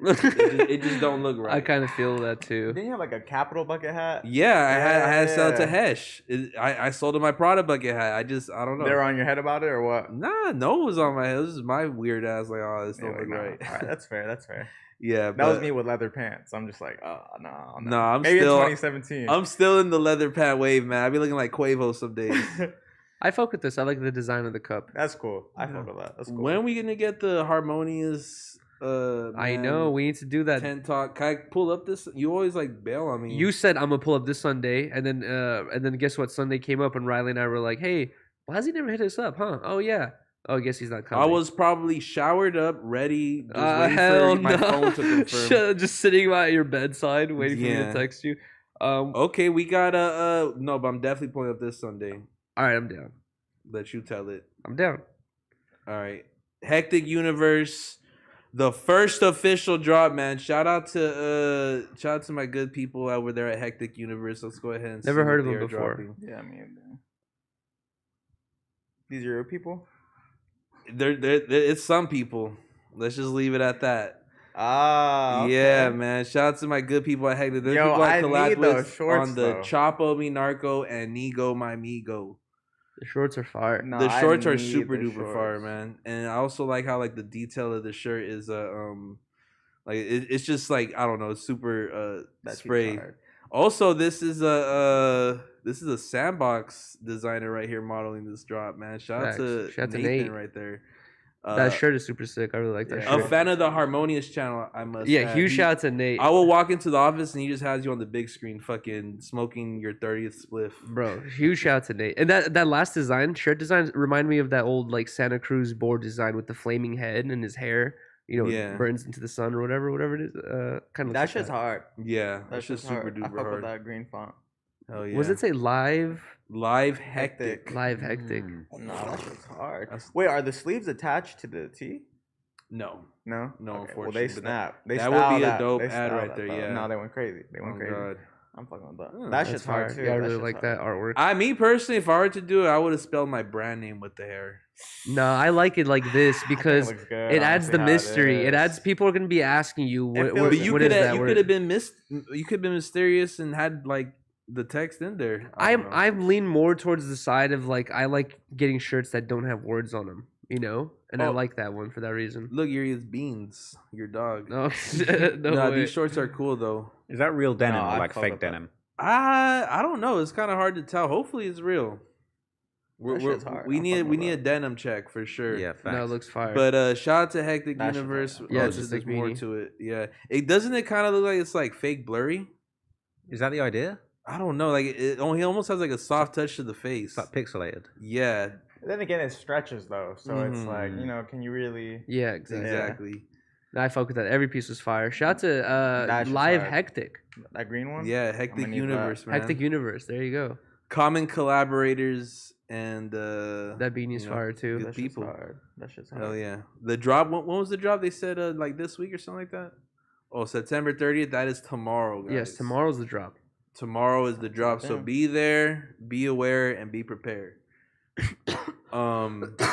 And now we got the Warren Lotus Ass Pizza collab. Yuri, this is your fucking moment you've been waiting for tonight. So this is like a strange thing for me because Warren Lotus and Ass Pizza have been friends for a long time, right? And you know, obviously this is a collaboration between them two. I'm a huge Ass Pizza fan, but I've never been a Warren Lotus fan at all. It's like I've never really like, you know, and it just I don't know. It's art is subjective. You know what I mean? Like it just never really. You don't like it. It never grabbed my attention. So like this collab, I would definitely fucking want it because it's a Ass Pizza, you know, collab right here. But I don't know. It's just like I'm just not that big of a fan. I'm of gonna keep Warren it Lotus 100, stuff. man. Shout out to Ass Pizza, Warren Lotus, people who are doing quadruple, triple, whatever the fuck I'm doing. But Yeah. I'm super disappointed. with That's this. fire. No, that is so sick. I want that piece right there. I love when he does the pumpkins on the Can sleeves. you 'cause go that back shit's to the sick. last shot? I just think it's kind of like The tees, lazy the to white drop tees the are exact cool. same shirt four Can- times. It's just different colors. Can you zoom in on the white tees? That's some an more Ass for me? Pizza thing, though. If you have been like a long time supporter or whatever, you know that that's what he does. It's like he'll drop the same design in like a couple different variation of colors, and it's usually very hard to be able to get all those, you know, colors actually. You know what I mean? Like, be What are you able to talking purchase all about? of them. So You're saying it's hard for someone to grab like one of each? No, like usually he won't even like you'll purchase a shirt and there's no color options. You just get what you get. I'm not sure if that's what's gonna happen here, but I wouldn't be surprised if that could be the case. You know. And I'm just kind of like this. I feel like it you know, in the world of collabs, I think that it should only really come out unless there's something really special that needs to be said. If not, then like I don't know, man.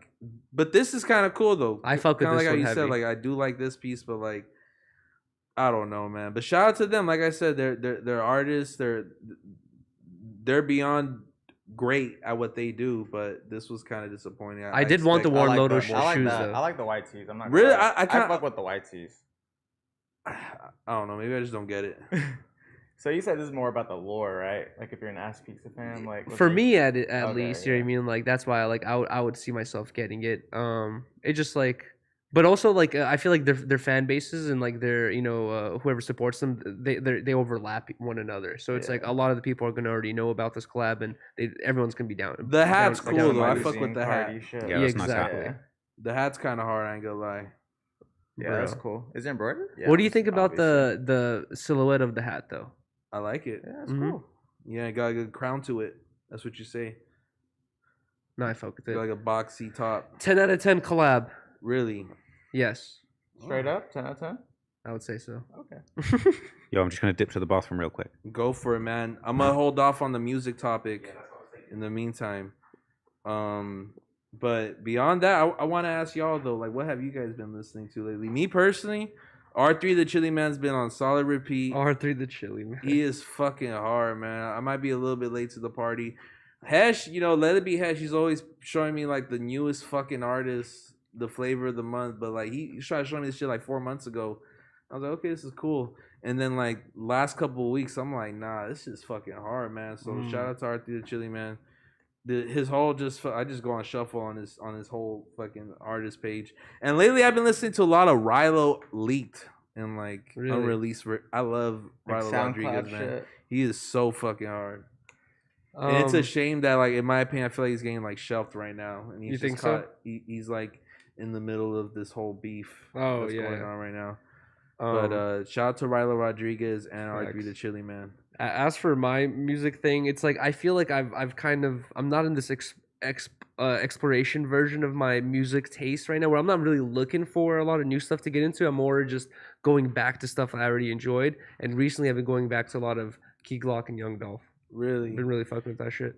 I feel like I'm addicted to like finding out new music. There's something about me. I get in those phases too, though. Yeah. I'll listen to an artist for like 1 month or 2 months nowadays, and I'll fucking bleed them and suck them dry of every single favorite moment of their and then I'm just on to the next. I do the same thing too, where if I find like a new song or a new artist I like, I will just like listen to that shit all day, every day, and then I'll just get bored of it. But then I'll just, transfer. But I do get in those phases where like I'm like only looking for new music, but recently it's been like just going back to classics. Also, I feel like you get a lot of inspiration through like new music. That's true. At least I do, bro. Yeah, that's me, 100%. Like I don't even get inspired by like other artists really. Like anytime like a new album comes out, bro, like that dictates like where I'm taking my artistry. Yeah, like real shit. Yeah, that's interesting. I love that you said that, because sometimes I used to think that like I was weird for looking at music as like a way of a means of inspiration, but it truly is, bro. Like they could be talking about fucking spinning blocks, or maybe you just like that certain beat, but it's just something about what it does to you on like a fucking emotional or just entertainment level that kind of guides you to just making hard shit. Like, man, I start dancing if the design's good, bro. Cause I'm like, I dance to good music. I'll be like this on my laptop, like, ooh. If you're feeling like the design you make is like the track, it's like you're making an album. It's like design one is track one. And it's really cold if I stand up and start like, I think I'm Kanye performing Runaway and shit like that. With editing, standing. Yeah, like I'm in that bitch, man.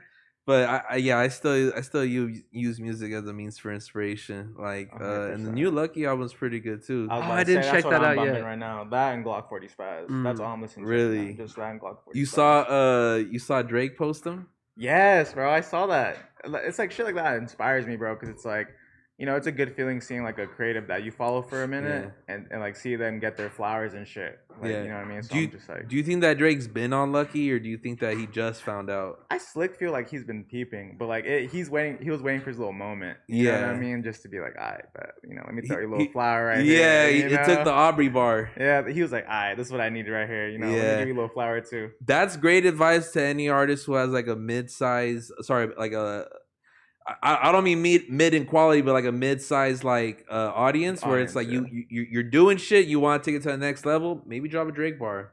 There we go. You might end up on a story. I'm gonna have to do the Drake Doodle fucking slideshow. Oh my god, that would be hard. Yo, yeah, what? Yeah, man. But what about you, Ross? Oh, you about to step out for a second?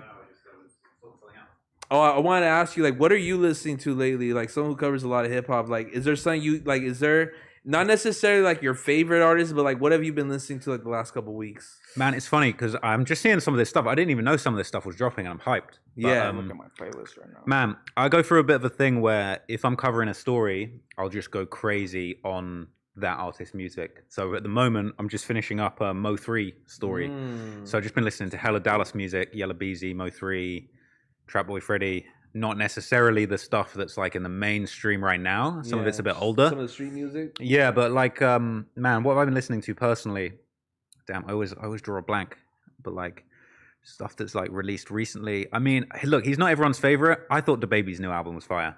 Interesting. I was rocking with it. Everyone's hating on it. Interesting. I thought it was classic DaBaby. I think if there's anyone who could like tell who's an industry plant who could smell it fast, it's probably you. I don't find it entertaining. He's kind of like you're just like common run of the mill, like over polished industry rapper. Like I never like he had a certain flow and he took it to the bank, but like I'm not like buying it in 2022. Was it really that like different from his other material? It was exactly the same as his other material. And that's why I liked it. Because because it's Baby on Baby 2, right? Yeah. Baby on Baby 1, I loved Baby on Baby. Such a fire album. Because DaBaby to me, he's kind of like this generation's like almost like Ludacris. He's the fun-loving. You could say that for sure. He's like the fun I kind can of see that. Not positive because he will still smoke you, but he is like the fun sort of like smiling, like you know, like his whole thing of just like let's go. Like he's just like his music's just hype. Like that first song on that DaBaby album, it's got all the like car horns in it and stuff. Like we were listening to it on the way here, and it just gets me hyped, man. Like it's not the most lyrical, it's not the deepest, it's not the most moving, but I don't know. I love a bit of DaBaby. I do listen to a lot of UK stuff, so there's a few new UK things in my rotation. I don't know if you know D Block Europe. They just dropped something. D Block Europe. I need to tap in. Yeah, they're fine. Any other drill artists you want to shine light or name drop? Man, it's hella good UK artists, man. I mean, I'll be listening to all the big names. I mean, you might not know them. People like Digger D, Lowski, Heady One, who I mentioned earlier with Fire. Man, who else has got stuff at the moment? I mean, there's this artist in the UK. He's always in a lot of drama and beef, but I just find his music very good. He's called E1. It's like he recently had like a situation where basically like his own gang like turned on him and he got like beaten up and forced to apologize for something on camera. But he like took that clip of him like all bloodied apologizing, like put it in his music video for his new track about the situation. I don't know, I like him. Like there's with the E1, like there's always like a story behind his tracks. Like he's always got some street beef, not even necessarily like the most violent or messed up thing, but he's just always got like some drama. Like there's always just something behind each song, and like I don't know, man. It's just interesting. Like it's just entertaining. He doesn't take it too seriously, but man, there's just like hella dope UK artists. Obviously, everyone in the world right now is on Central C. Like everyone's just like, yeah, Central C. Do you see the hype? Yeah, he's fire, man. And what do you think separates him from like the other drill artists in the UK? Like, how was he able to translate to like an American audience? It's a few things. One, I think he's sort of got this like racial ambiguity going on, where it's sort of, people are kind of like, is he white? Is he Hispanic? Is he mixed race? Yeah. It's not like how everyone loves The Rock. You know what I'm saying? It's like yo, like where's The Rock? Where's The Rock really from? It's like everyone's kind of like, no, we can all get behind Mexican this guy. To me, I don't know. You know what I'm saying? I'm not necessarily agreeing with it, but I'm just saying like I think Central C, it's almost like it's sort of a little bit ambiguous. He's tied in with the streets. a lot of people can just get behind him from he all seems backgrounds. young too. I Yeah, guess. he's young. He's like fresh, and as well, he did really like he made a really smart move in that when he was starting to really come up, he just started doing collabs with all these different European artists. So these like French drill rappers and like these Italian drill rappers and these Spanish drill rappers, and he just built this massive international audience. And like, I mean, I was in Miami last year. And just had hella people like that hear my accent be like, yo, Central C, like a lot of Hispanic dudes just like, yo, Central C, like he's popping Yeah. from him doing these international Shoreline collabs. and shit. Sorry, Shoreline, he's yeah, that was working on fire. it, yeah. That was fire, yeah. That's Yeah. hard. So It's yeah, it's interesting just seeing like what it takes for like an international artist to kind of like get America's attention. But he's doing it good, you know, and he's just playing it cool. You know, he's not overselling himself. He's doing his thing, and shout out to him. We had this conversation when you stepped aside. Do you find inspiration through music, kind of like in your daily life? And hell yeah. isn't Yeah. that interesting? Like you'll hear a good album, and it doesn't have to pertain to your lifestyle, your life, but it's like shit like that. I don't know, just like gets the best out of you. I think the thing that's it's funny because people always say to me, it's like, yo, you're from this small town. Like, why were you listening to all this hip hop growing up? Or like, what attracted you to it? Why are you so fascinated in this genre? Or like, whatever. And to me, like, success stories have always just been, like we said earlier, with like Literally. the UK, it's maybe not as entrepreneurial as America, but like when I was growing up, I was seeing people like Jay-Z, 50 Cent, you know, I kind of like, when I was really young, it's like 50 Cent's whole come up was like one of the first big artists I was super into. Even Eminem. It's these stories of these guys going from like really fucked up situations. 50 Cent got shot 9 times, like barely survived, was involved in all this street beef. Hella people wanted to kill him. He turned it around and became the biggest selling artist, had a diamond album, sold tens of millions of records. Like, that's like the American dream right there. So I might not have shot anyone on the block in Queens, but Yeah. if I throw on a 50 Cent song, there's elements of his story that inspire me. So That's it's some that. real shit. You saying about that whole success thing is so true because you know I'll listen to a 10 talk, I'll hear an interview, kind of the same way I'll hear a Gucci Mane song, Facts. where it's like I run it up or hold your roll. It's like a if you different, ain't like, gotta language. roll it, man, keep it up. I don't Exactly. know, But you know what's funny is as well, I think it really relates to the music that's popping now. All this music, this drill, and it's like, it's all about your ops, kill your ops. I'm not trying to kill any of my ops, but like, let's be real. We've all got ops. We've all got people in our lives that we don't really fuck with. There's always another side, right? Yeah. When maybe we're not killing them or shooting each other. Yeah. But it's like, when you've got these songs, and you're listening to it, the beat's hard, the rapper's hard, and it's like, yeah, fuck the ops. We've all got ops, so I'm trying to hear a song and be like, yeah, fuck my ops, like Yeah. whoever they may be. And it's the same as the success thing. It's like the drill music where they're talking about smoking all these dead people. I don't want to disrespect those specific people, but it's like it's a metaphor for what everyone's going through. You know, Right. maybe everyone might have lost someone in some different way, or like everyone might be having issues with some other people from somewhere. It's like these songs maybe aren't direct references to what you're living, but it's like it's a metaphor for shit everyone goes through all over the Yes. world. And I think that's why drill music's so big internationally, because it's like you got guys in countries that don't even speak English, but like these songs like speak to them, and like, it's Yeah. like the aggression. Like I'll throw on a drill song and go to the gym or do a workout. And that just gets me pumped. I'm not really trying to shoot an op, but I'm trying to lift some weights and just feel like I feel like I would shoot an op if I had to. Oh I don't my know. god, no, that you hit around the nail with that. That is so true because, you know, I will find things in like a Gucci Mane bar or like a Ralphie the Plug song that like I will twist into my own world in design. Exactly. And I'll be yeah. like, yup, I feel you on that right there for Mm. sure. 100%. Thanks, bro. But we got the releases of the week. So you know, we got first off Draco the Ruler, Keep the Troop Alive album. That's Now Today this is or yesterday? Is that out yet? That's driving. That actually just dropped a minute ago Oh, at damn. 9 p.m. Bro. This is his first post. What do you say? Posthumous. Posthumous. Yeah, Posthumous. post. Posthumous. Yeah, try saying that 10 times. Posthumous. Yeah, album, and I'm honestly looking forward to it. I think that he honestly left at like such a he left at his prime. No, You know what I mean? no, And like sure. LA has not been the same since he's left. I don't No, even yeah. want to hear it. It's the truth. It's like he had a sound, and you hear all his music that he was dropping the whole last year before his passing. It's like, bro, this is like this fool's in his own world using his own references. If like he's someone that like they probably couldn't. I mean, no, they actually did pull some Young Thug Rico shit on him, but it's like his metaphors and like his way of just communicating these ideas is just so fucking exactly out of this world to me. and it's honestly been a great deal of inspiration. But you know, I'm definitely gonna be streaming this shit. Facts. I'm super excited to hear it. Draco the Ruler, Keep the Truth Alive. Y'all gonna hear it or what? I'm listening to that on my way it's home. dope. Yeah, Real honestly, I'm hard for sure gonna listen to that shit on the way over. No, on the yeah. way home. It's dope Bro. what you said about like, I think Draco's like one of the most creative like street rappers. Like he builds like with his words, he kind of built his own world, and it was just so different to the type of like obvious like on the nose, just like we're gang banging, we're gonna shoot at you. Like he just had such a way with words, man. You know, it was such a loss when he passed, but like. Man, not many people I think have shown that level of creativity in street rap. Literally, you know what I and mean? it translated. You know, I think a lot of street rapper they try to just make it like bite sized and easy to understand. He was somebody where like every other not bar, every other word was just like some deep ass metaphor for like a gun or like robbing people. And Exactly.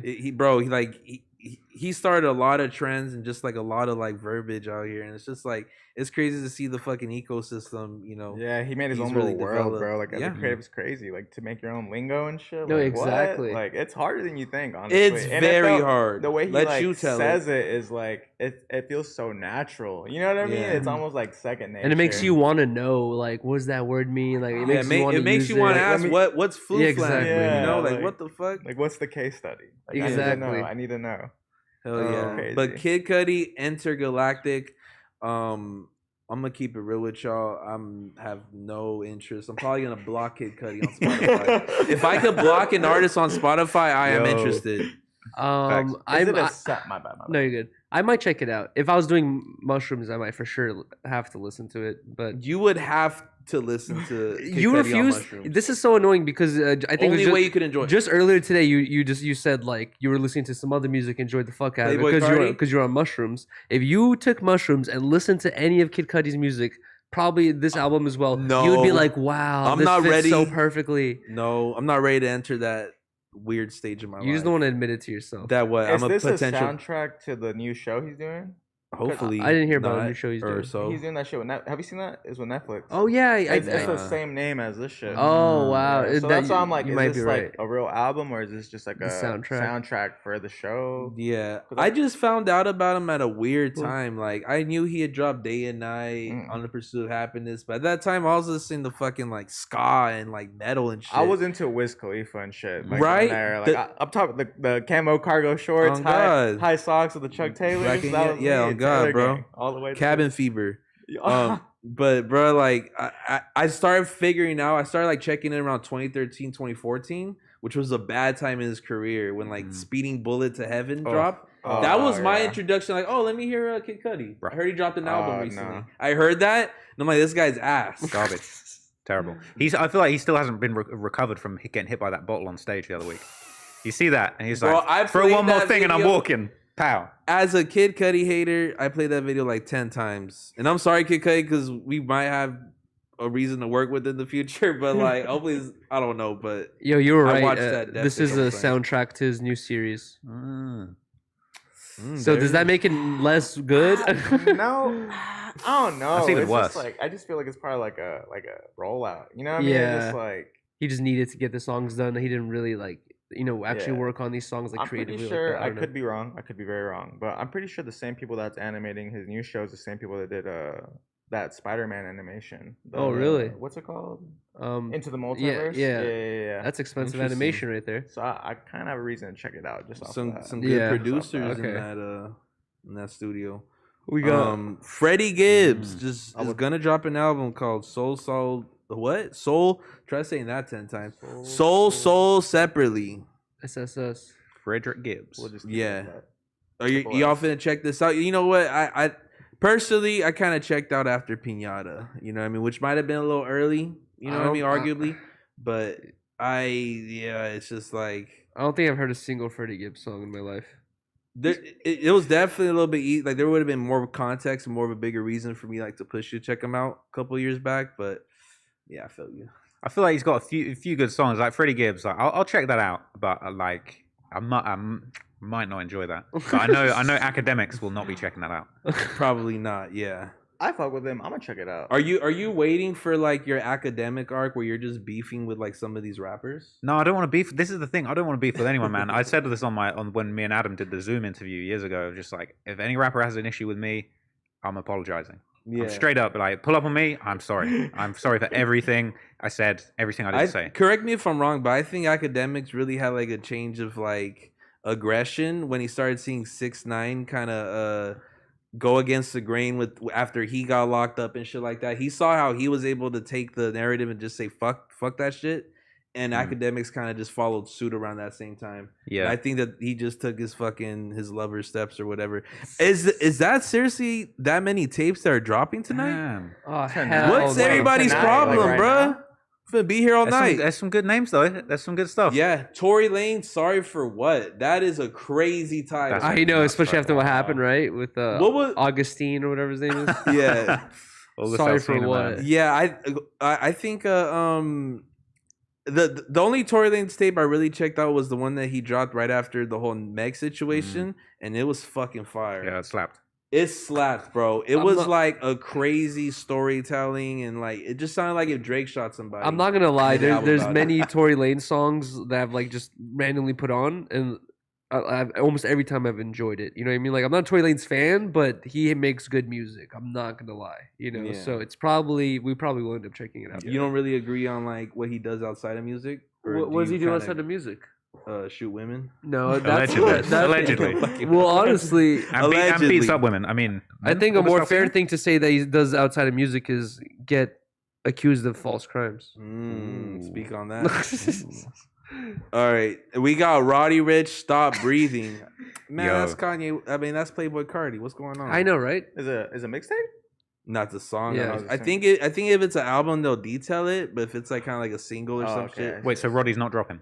no, he's dropping the song, I guess, tonight. Which I think like he just passed the whole part of his career where I think is important, which is like artist development and creating that that engagement between you and your fucking fans. Like he kind of just took off and like just like flew to stardom, where it's like he didn't go through those like hard steps of doing like those middle Yeah. shows. You know what I mean? Yeah, it's kind of And I true. think it's yeah. I think sure. it's definitely kind of like you're seeing that lately with his career. But I respect them. You know, shout out to Roddy Ricch, cool team. That's kind of happening to Ice Spice right now. Like with the every single thing that's coming out about her right now is just like, oh, look at no one enjoying her shows. Look at no one enjoying her shows. I'm sorry. And people in the comments are Yuri, saying like, oh, she blew Yuri. up too quickly. You cannot compare Roddy Ricch to fucking Ice Spice. Roddy Ricch had the #1 song in the fucking country. Okay. Like the box was fucking huge. Ice Spice has a really hard hook. You know what I mean? she got like a solid 4 lines that we love her for, but like, you know, Roddy Ricch did drop like a really good album. Bro, as soon as you said the box, I just heard that. Yeah, bro, that's like in my head immediately. That's clever. You could not put a gun in my head and tell me to make something better than that. But he had big songs before the box. In a way, the box kind of overshadowed. Like he had Die Young. Yeah, I had a couple. He of was going up in the UK, right? Oh yeah, people, because that's the funny thing. When he released Die Young, there was like it was a really like violent summer, and then I think like 3 drill rappers got killed, and they were all. It was really weird. Like they were all playing Die Young on their story. Like literally three drill rappers got stabbed and killed. Like. And they all had Die Young on their fucking stories in the last day. But that caused the song to go viral. Because everyone was like, yo, the curse of Roddy Ricch. But then the song just went up. And then when he came to the UK, it was like a huge thing. But the fucked up thing, he did the box. And then he took, like 2 years off? And that album that he dropped, bro, was garbage. Yeah. Straight trash. And it's like, bro, he must have just got arrogant off the box, like, and just thought, like, yo, I don't need to drop. Whereas, like, nowadays, you have to just keep dropping, bro. You got to stay in the conversation. Yeah, it depends on definitely. who you are. It's crazy. Like look at Frank Ocean. Well, Like, yeah, there's yeah. 2 different ways of doing your career, because I see like kind of like the content part of it, where it's just like you just need to be part of the conversation. There's also people like Playboy Cardi and Frank Ocean who kind of like they'll drop a body of work and then they'll just let things just Shift it. cook for 3 years, maybe 5 years. Like I don't think anyone is pushing Cardi to make an album right now. Of course, his fans are, but like the average person could still hear a whole lot of Red and get something out of it. I was to gonna this say day. we had this conversation the other day at the It office. feels where- similar, 'cause it's yeah. like- As I'm saying, It's like him doing all these live performances at Rolling Loud. It's almost like a DLC. yeah, pack to a whole DLC lot of Red, update. 'cause it's Similar like- to why GTA 5, GTA 6 been so prolonged, is because for the fact that like you could still get enjoyment out of playing the old. Or they still get money out of the title. whole thing Yeah. is the main thing. It's I mean for the simple fact that you can still get enjoyment through it. You know, they're not gonna be able to sell DLC and no one's on there. True. You know, they're kind of almost like people demanding a new game from them, but they're kind of taking that route where it's like, nah, we kind of want to just like let shit. But that's very risky because no one could do that. Not a lot of people could do that in their career where it's like they can't take 3 years off and be, you know, Frank Ocean dropped the fucking jewelry brand earlier this year and he sold millions of dollars of necklaces now. Look at Rihanna. She hasn't dropped anything in like 10 years. You think I mean, Fenty, right? Like, yeah, but as far as like music, what was the last album? Fucking when like I was that Desperado one, the Anti, right? Or one of those, yeah. But man, are we done with all the songs and tracks? There were a couple more, right? Couple more, man. Trippie Redd, Save Me, Please, and First Degree Murder. I'm gonna peep that. Hell yeah. Why not? Yeah, definitely gonna check that out. DDG, It's Not Me, It's You album. Probably not. You know what I mean? Shout out to DDG, but I'm not sure if I'll listen to this tape. Yeah. I think I'm gonna check out. I've never really been a DDG fan to begin with. I like his like Crying in Calabasas song. What is it? Moonwalking? Yeah, Moonwalking Calabasas. Yeah, that one's probably like where a majority of people remember. That's where I remember. Yeah, I like that song. Smino and J. Cole. I've never heard Smino before. Is he part of like J. Cole's like? It's been popping up. I've been seeing it like in random places that name Smino. I'm like, what the fuck is that? I mean, I'm not sure if I'm gonna check that out. Quavo and Takeoff, Nothing Changed. Yo, did they ever drop that tape? I'm gonna peep it out on some curiosity shit. Like, just to get a temperature check of where they're at. Did they ever drop that album that they were like pushed in the last 3 months?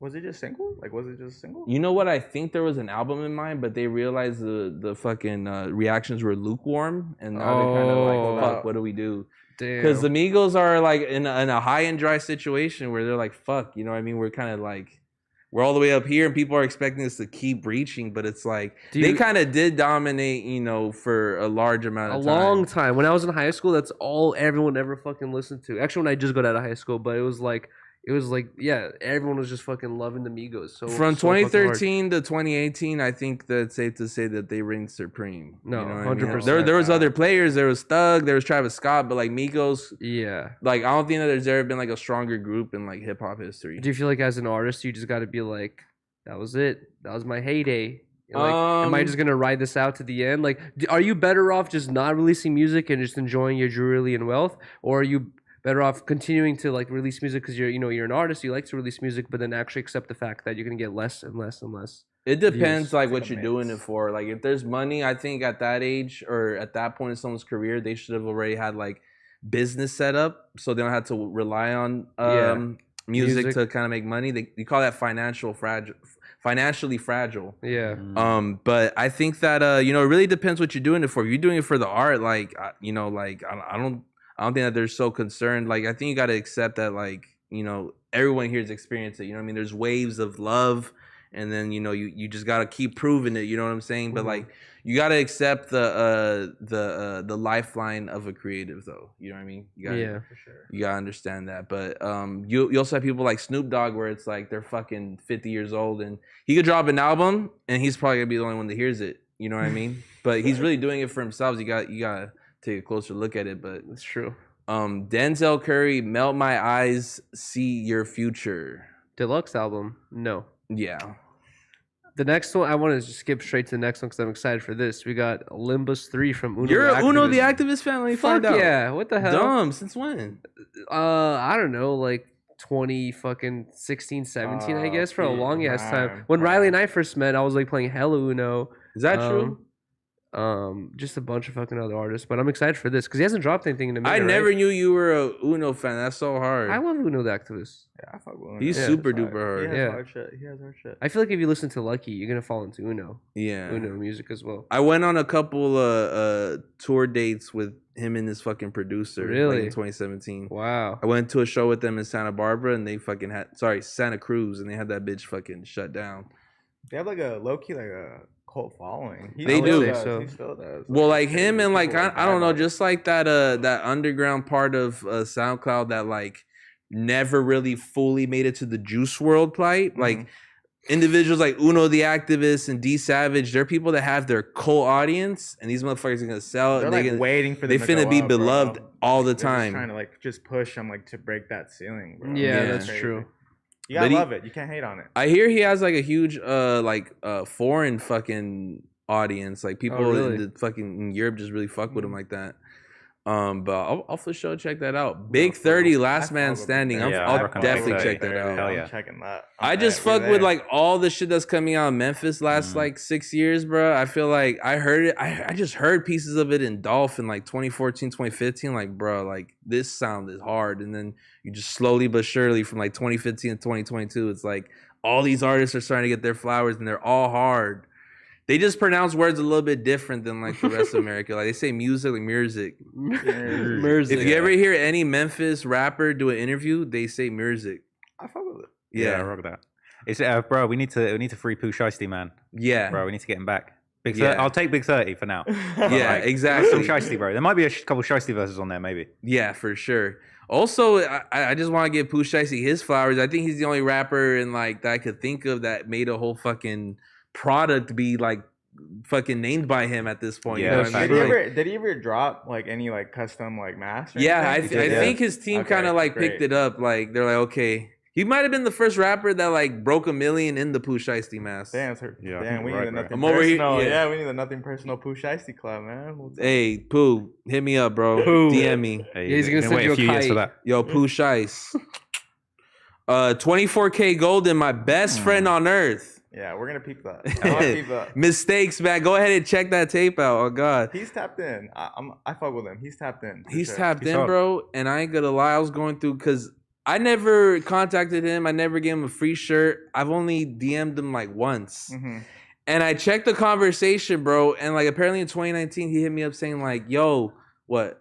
Same shit. No, I was gonna say same shit. In 2018, he hit me up. He's like, "Yo, bro, I just got signed. Like, I'm trying to fuck with you on some cover art type shit." Bruh. Wow. You know what I that's mean? fire. Like, he's really tapped Dog, in. I He's just really saw tapped this in. shit like today. It said I'm about to have the biggest song in America. I want to be wearing everything Blasey. How can we make this happen? But this is 2019 when I was getting like a DM like maybe every 4 hours. You know what I mean? Whereas Yeah. I'm reading through these bitches. How the fuck did I not take that shit serious? That's crazy. No, bro, I saw it and I was like, all right, bet. You know, I sent that shit through and like, bro, like, I'm not even joking. Like 3 months later, like, he was out of here. That's what I'm He was saying, outta bro. here. I Outta started here. putting it in the timeline. I'm like, damn, that's right before he dropped that mood song. Yeah, Why you yeah, always in the mood? yeah. Like I could have been in that. You could have been wearing a fucking Perk 30 jersey, man. That's Damn. crazy. That was around that same time, right? I don't even know what clothes he would have wanted in 2019. That just doesn't even. I don't know. 2019 was crazy. Yeah, he would want fucking bone shoes. What are and those Perk weed jerseys. weed handcuffs you made? weed handkerchiefs? I Yeah. never Oh, you made weed you made handkerchief. a weed bandana. You made a bandana of some sort a long time ago. Remember? It had nothing to do with weed. It but did yeah. it? No, I thought it had weed leaves on it. no. Oh, okay. It had Never mind. bullets.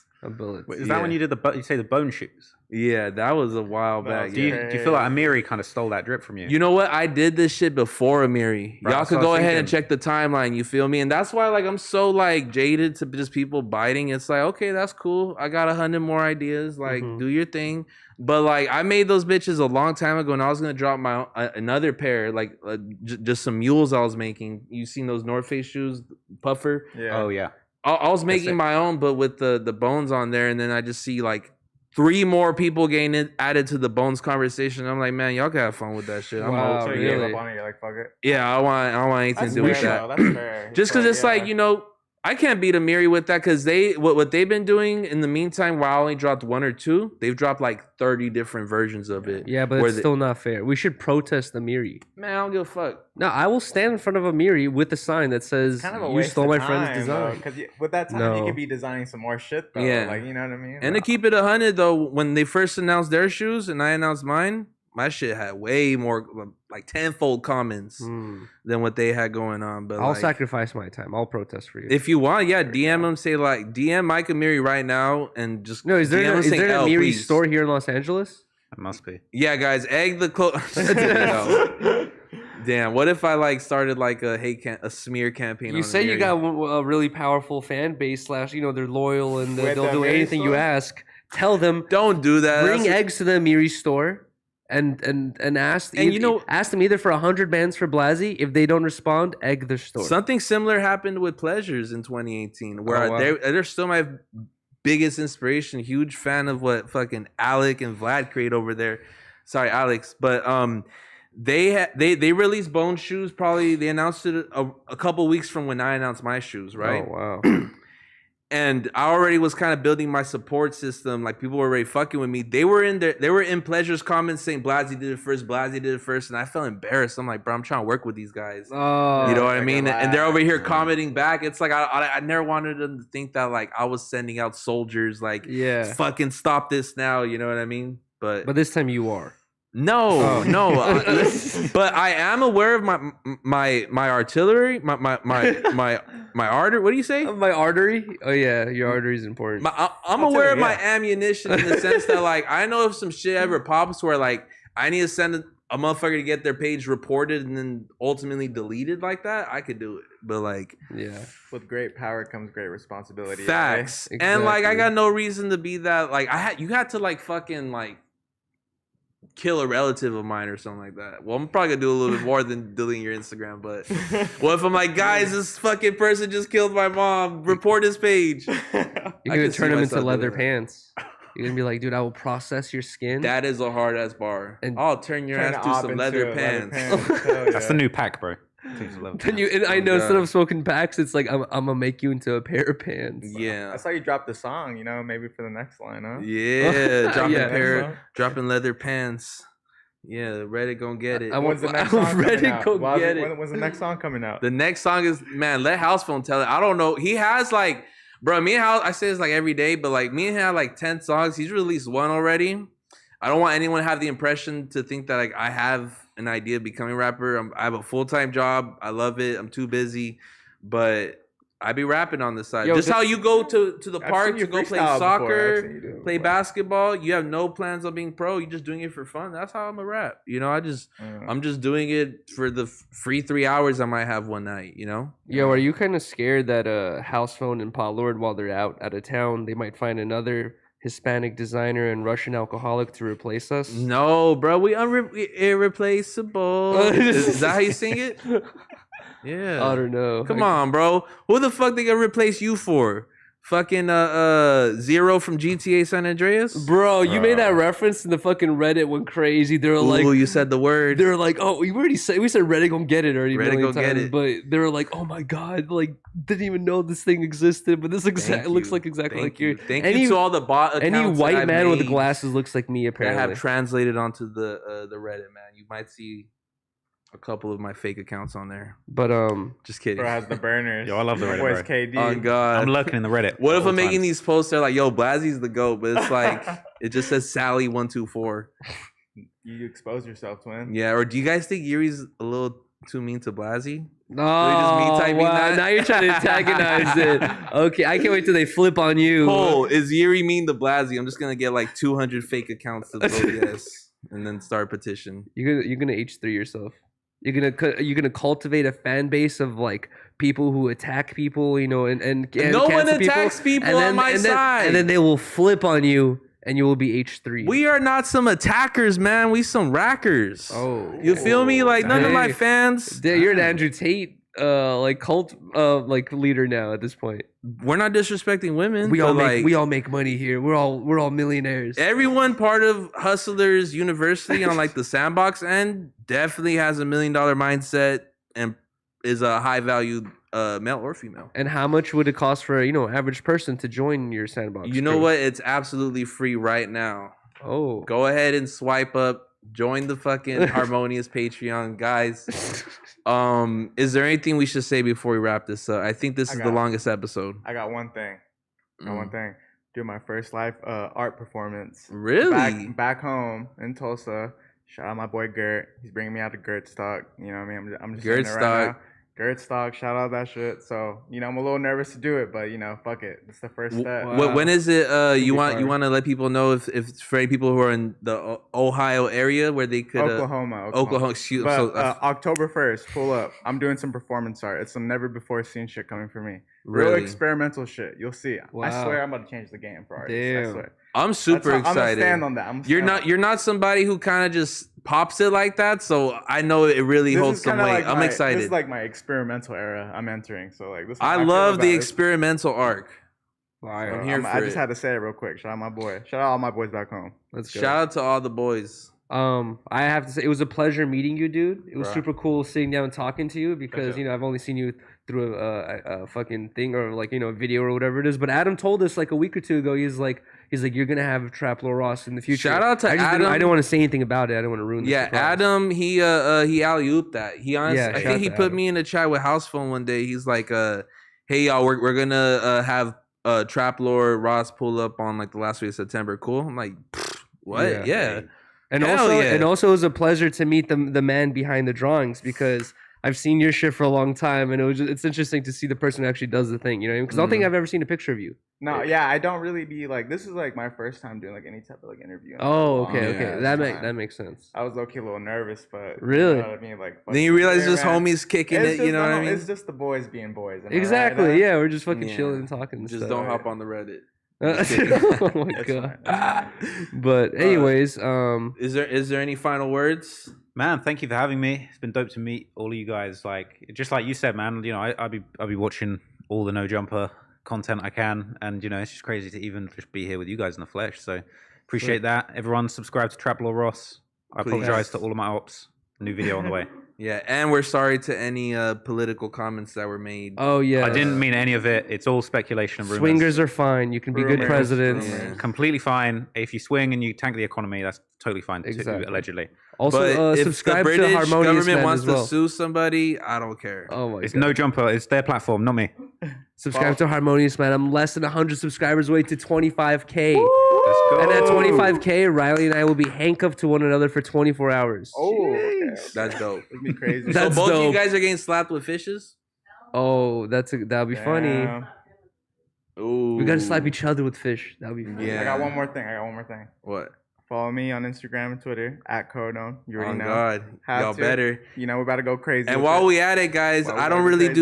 do too much cross promo, but guys, we have a YouTube channel where I'm showing y'all exactly the inner workings of a streetwear company and showing y'all the little fun shit, little ideas we be going through. So go ahead and check me out at the Sandbox. I don't know what the fuck it's called, like Sandbox. Oh wait, your videos, bro. Why you don't talk about That your shit's videos? inspiring. The That shit's episodes, bro. The inspiring. episodes have been so funny. Thank The you. recent episode you dropped, I completely forgot we even filmed that. But I brought Beans there when he was a yeah, little you're in puppy, that bitch, yeah. and it was just like Beans met the cat. Like the editing is so fucking funny. It's- I was showing it on stream the other day. I really like those videos. Man, thank you so much. Shout out to Six Visuals who's helped me shoot these. I was telling Trap Lord, bro, it's like this is the fourth fucking filmer I've tried to scout and use, and everyone shitty. Shout out to all the filmer homies prior to this, but shitty. Six Visuals killed it, man. Shout out to my boy.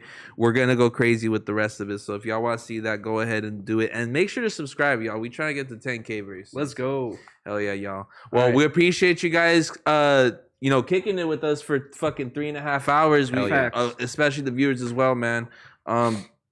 Watchers, y'all have any questions? No. All right, like, comment, All subscribe. right. Y'all have a good one, Have a man. good Take one. care. Peace. Peace. Yo, peace out.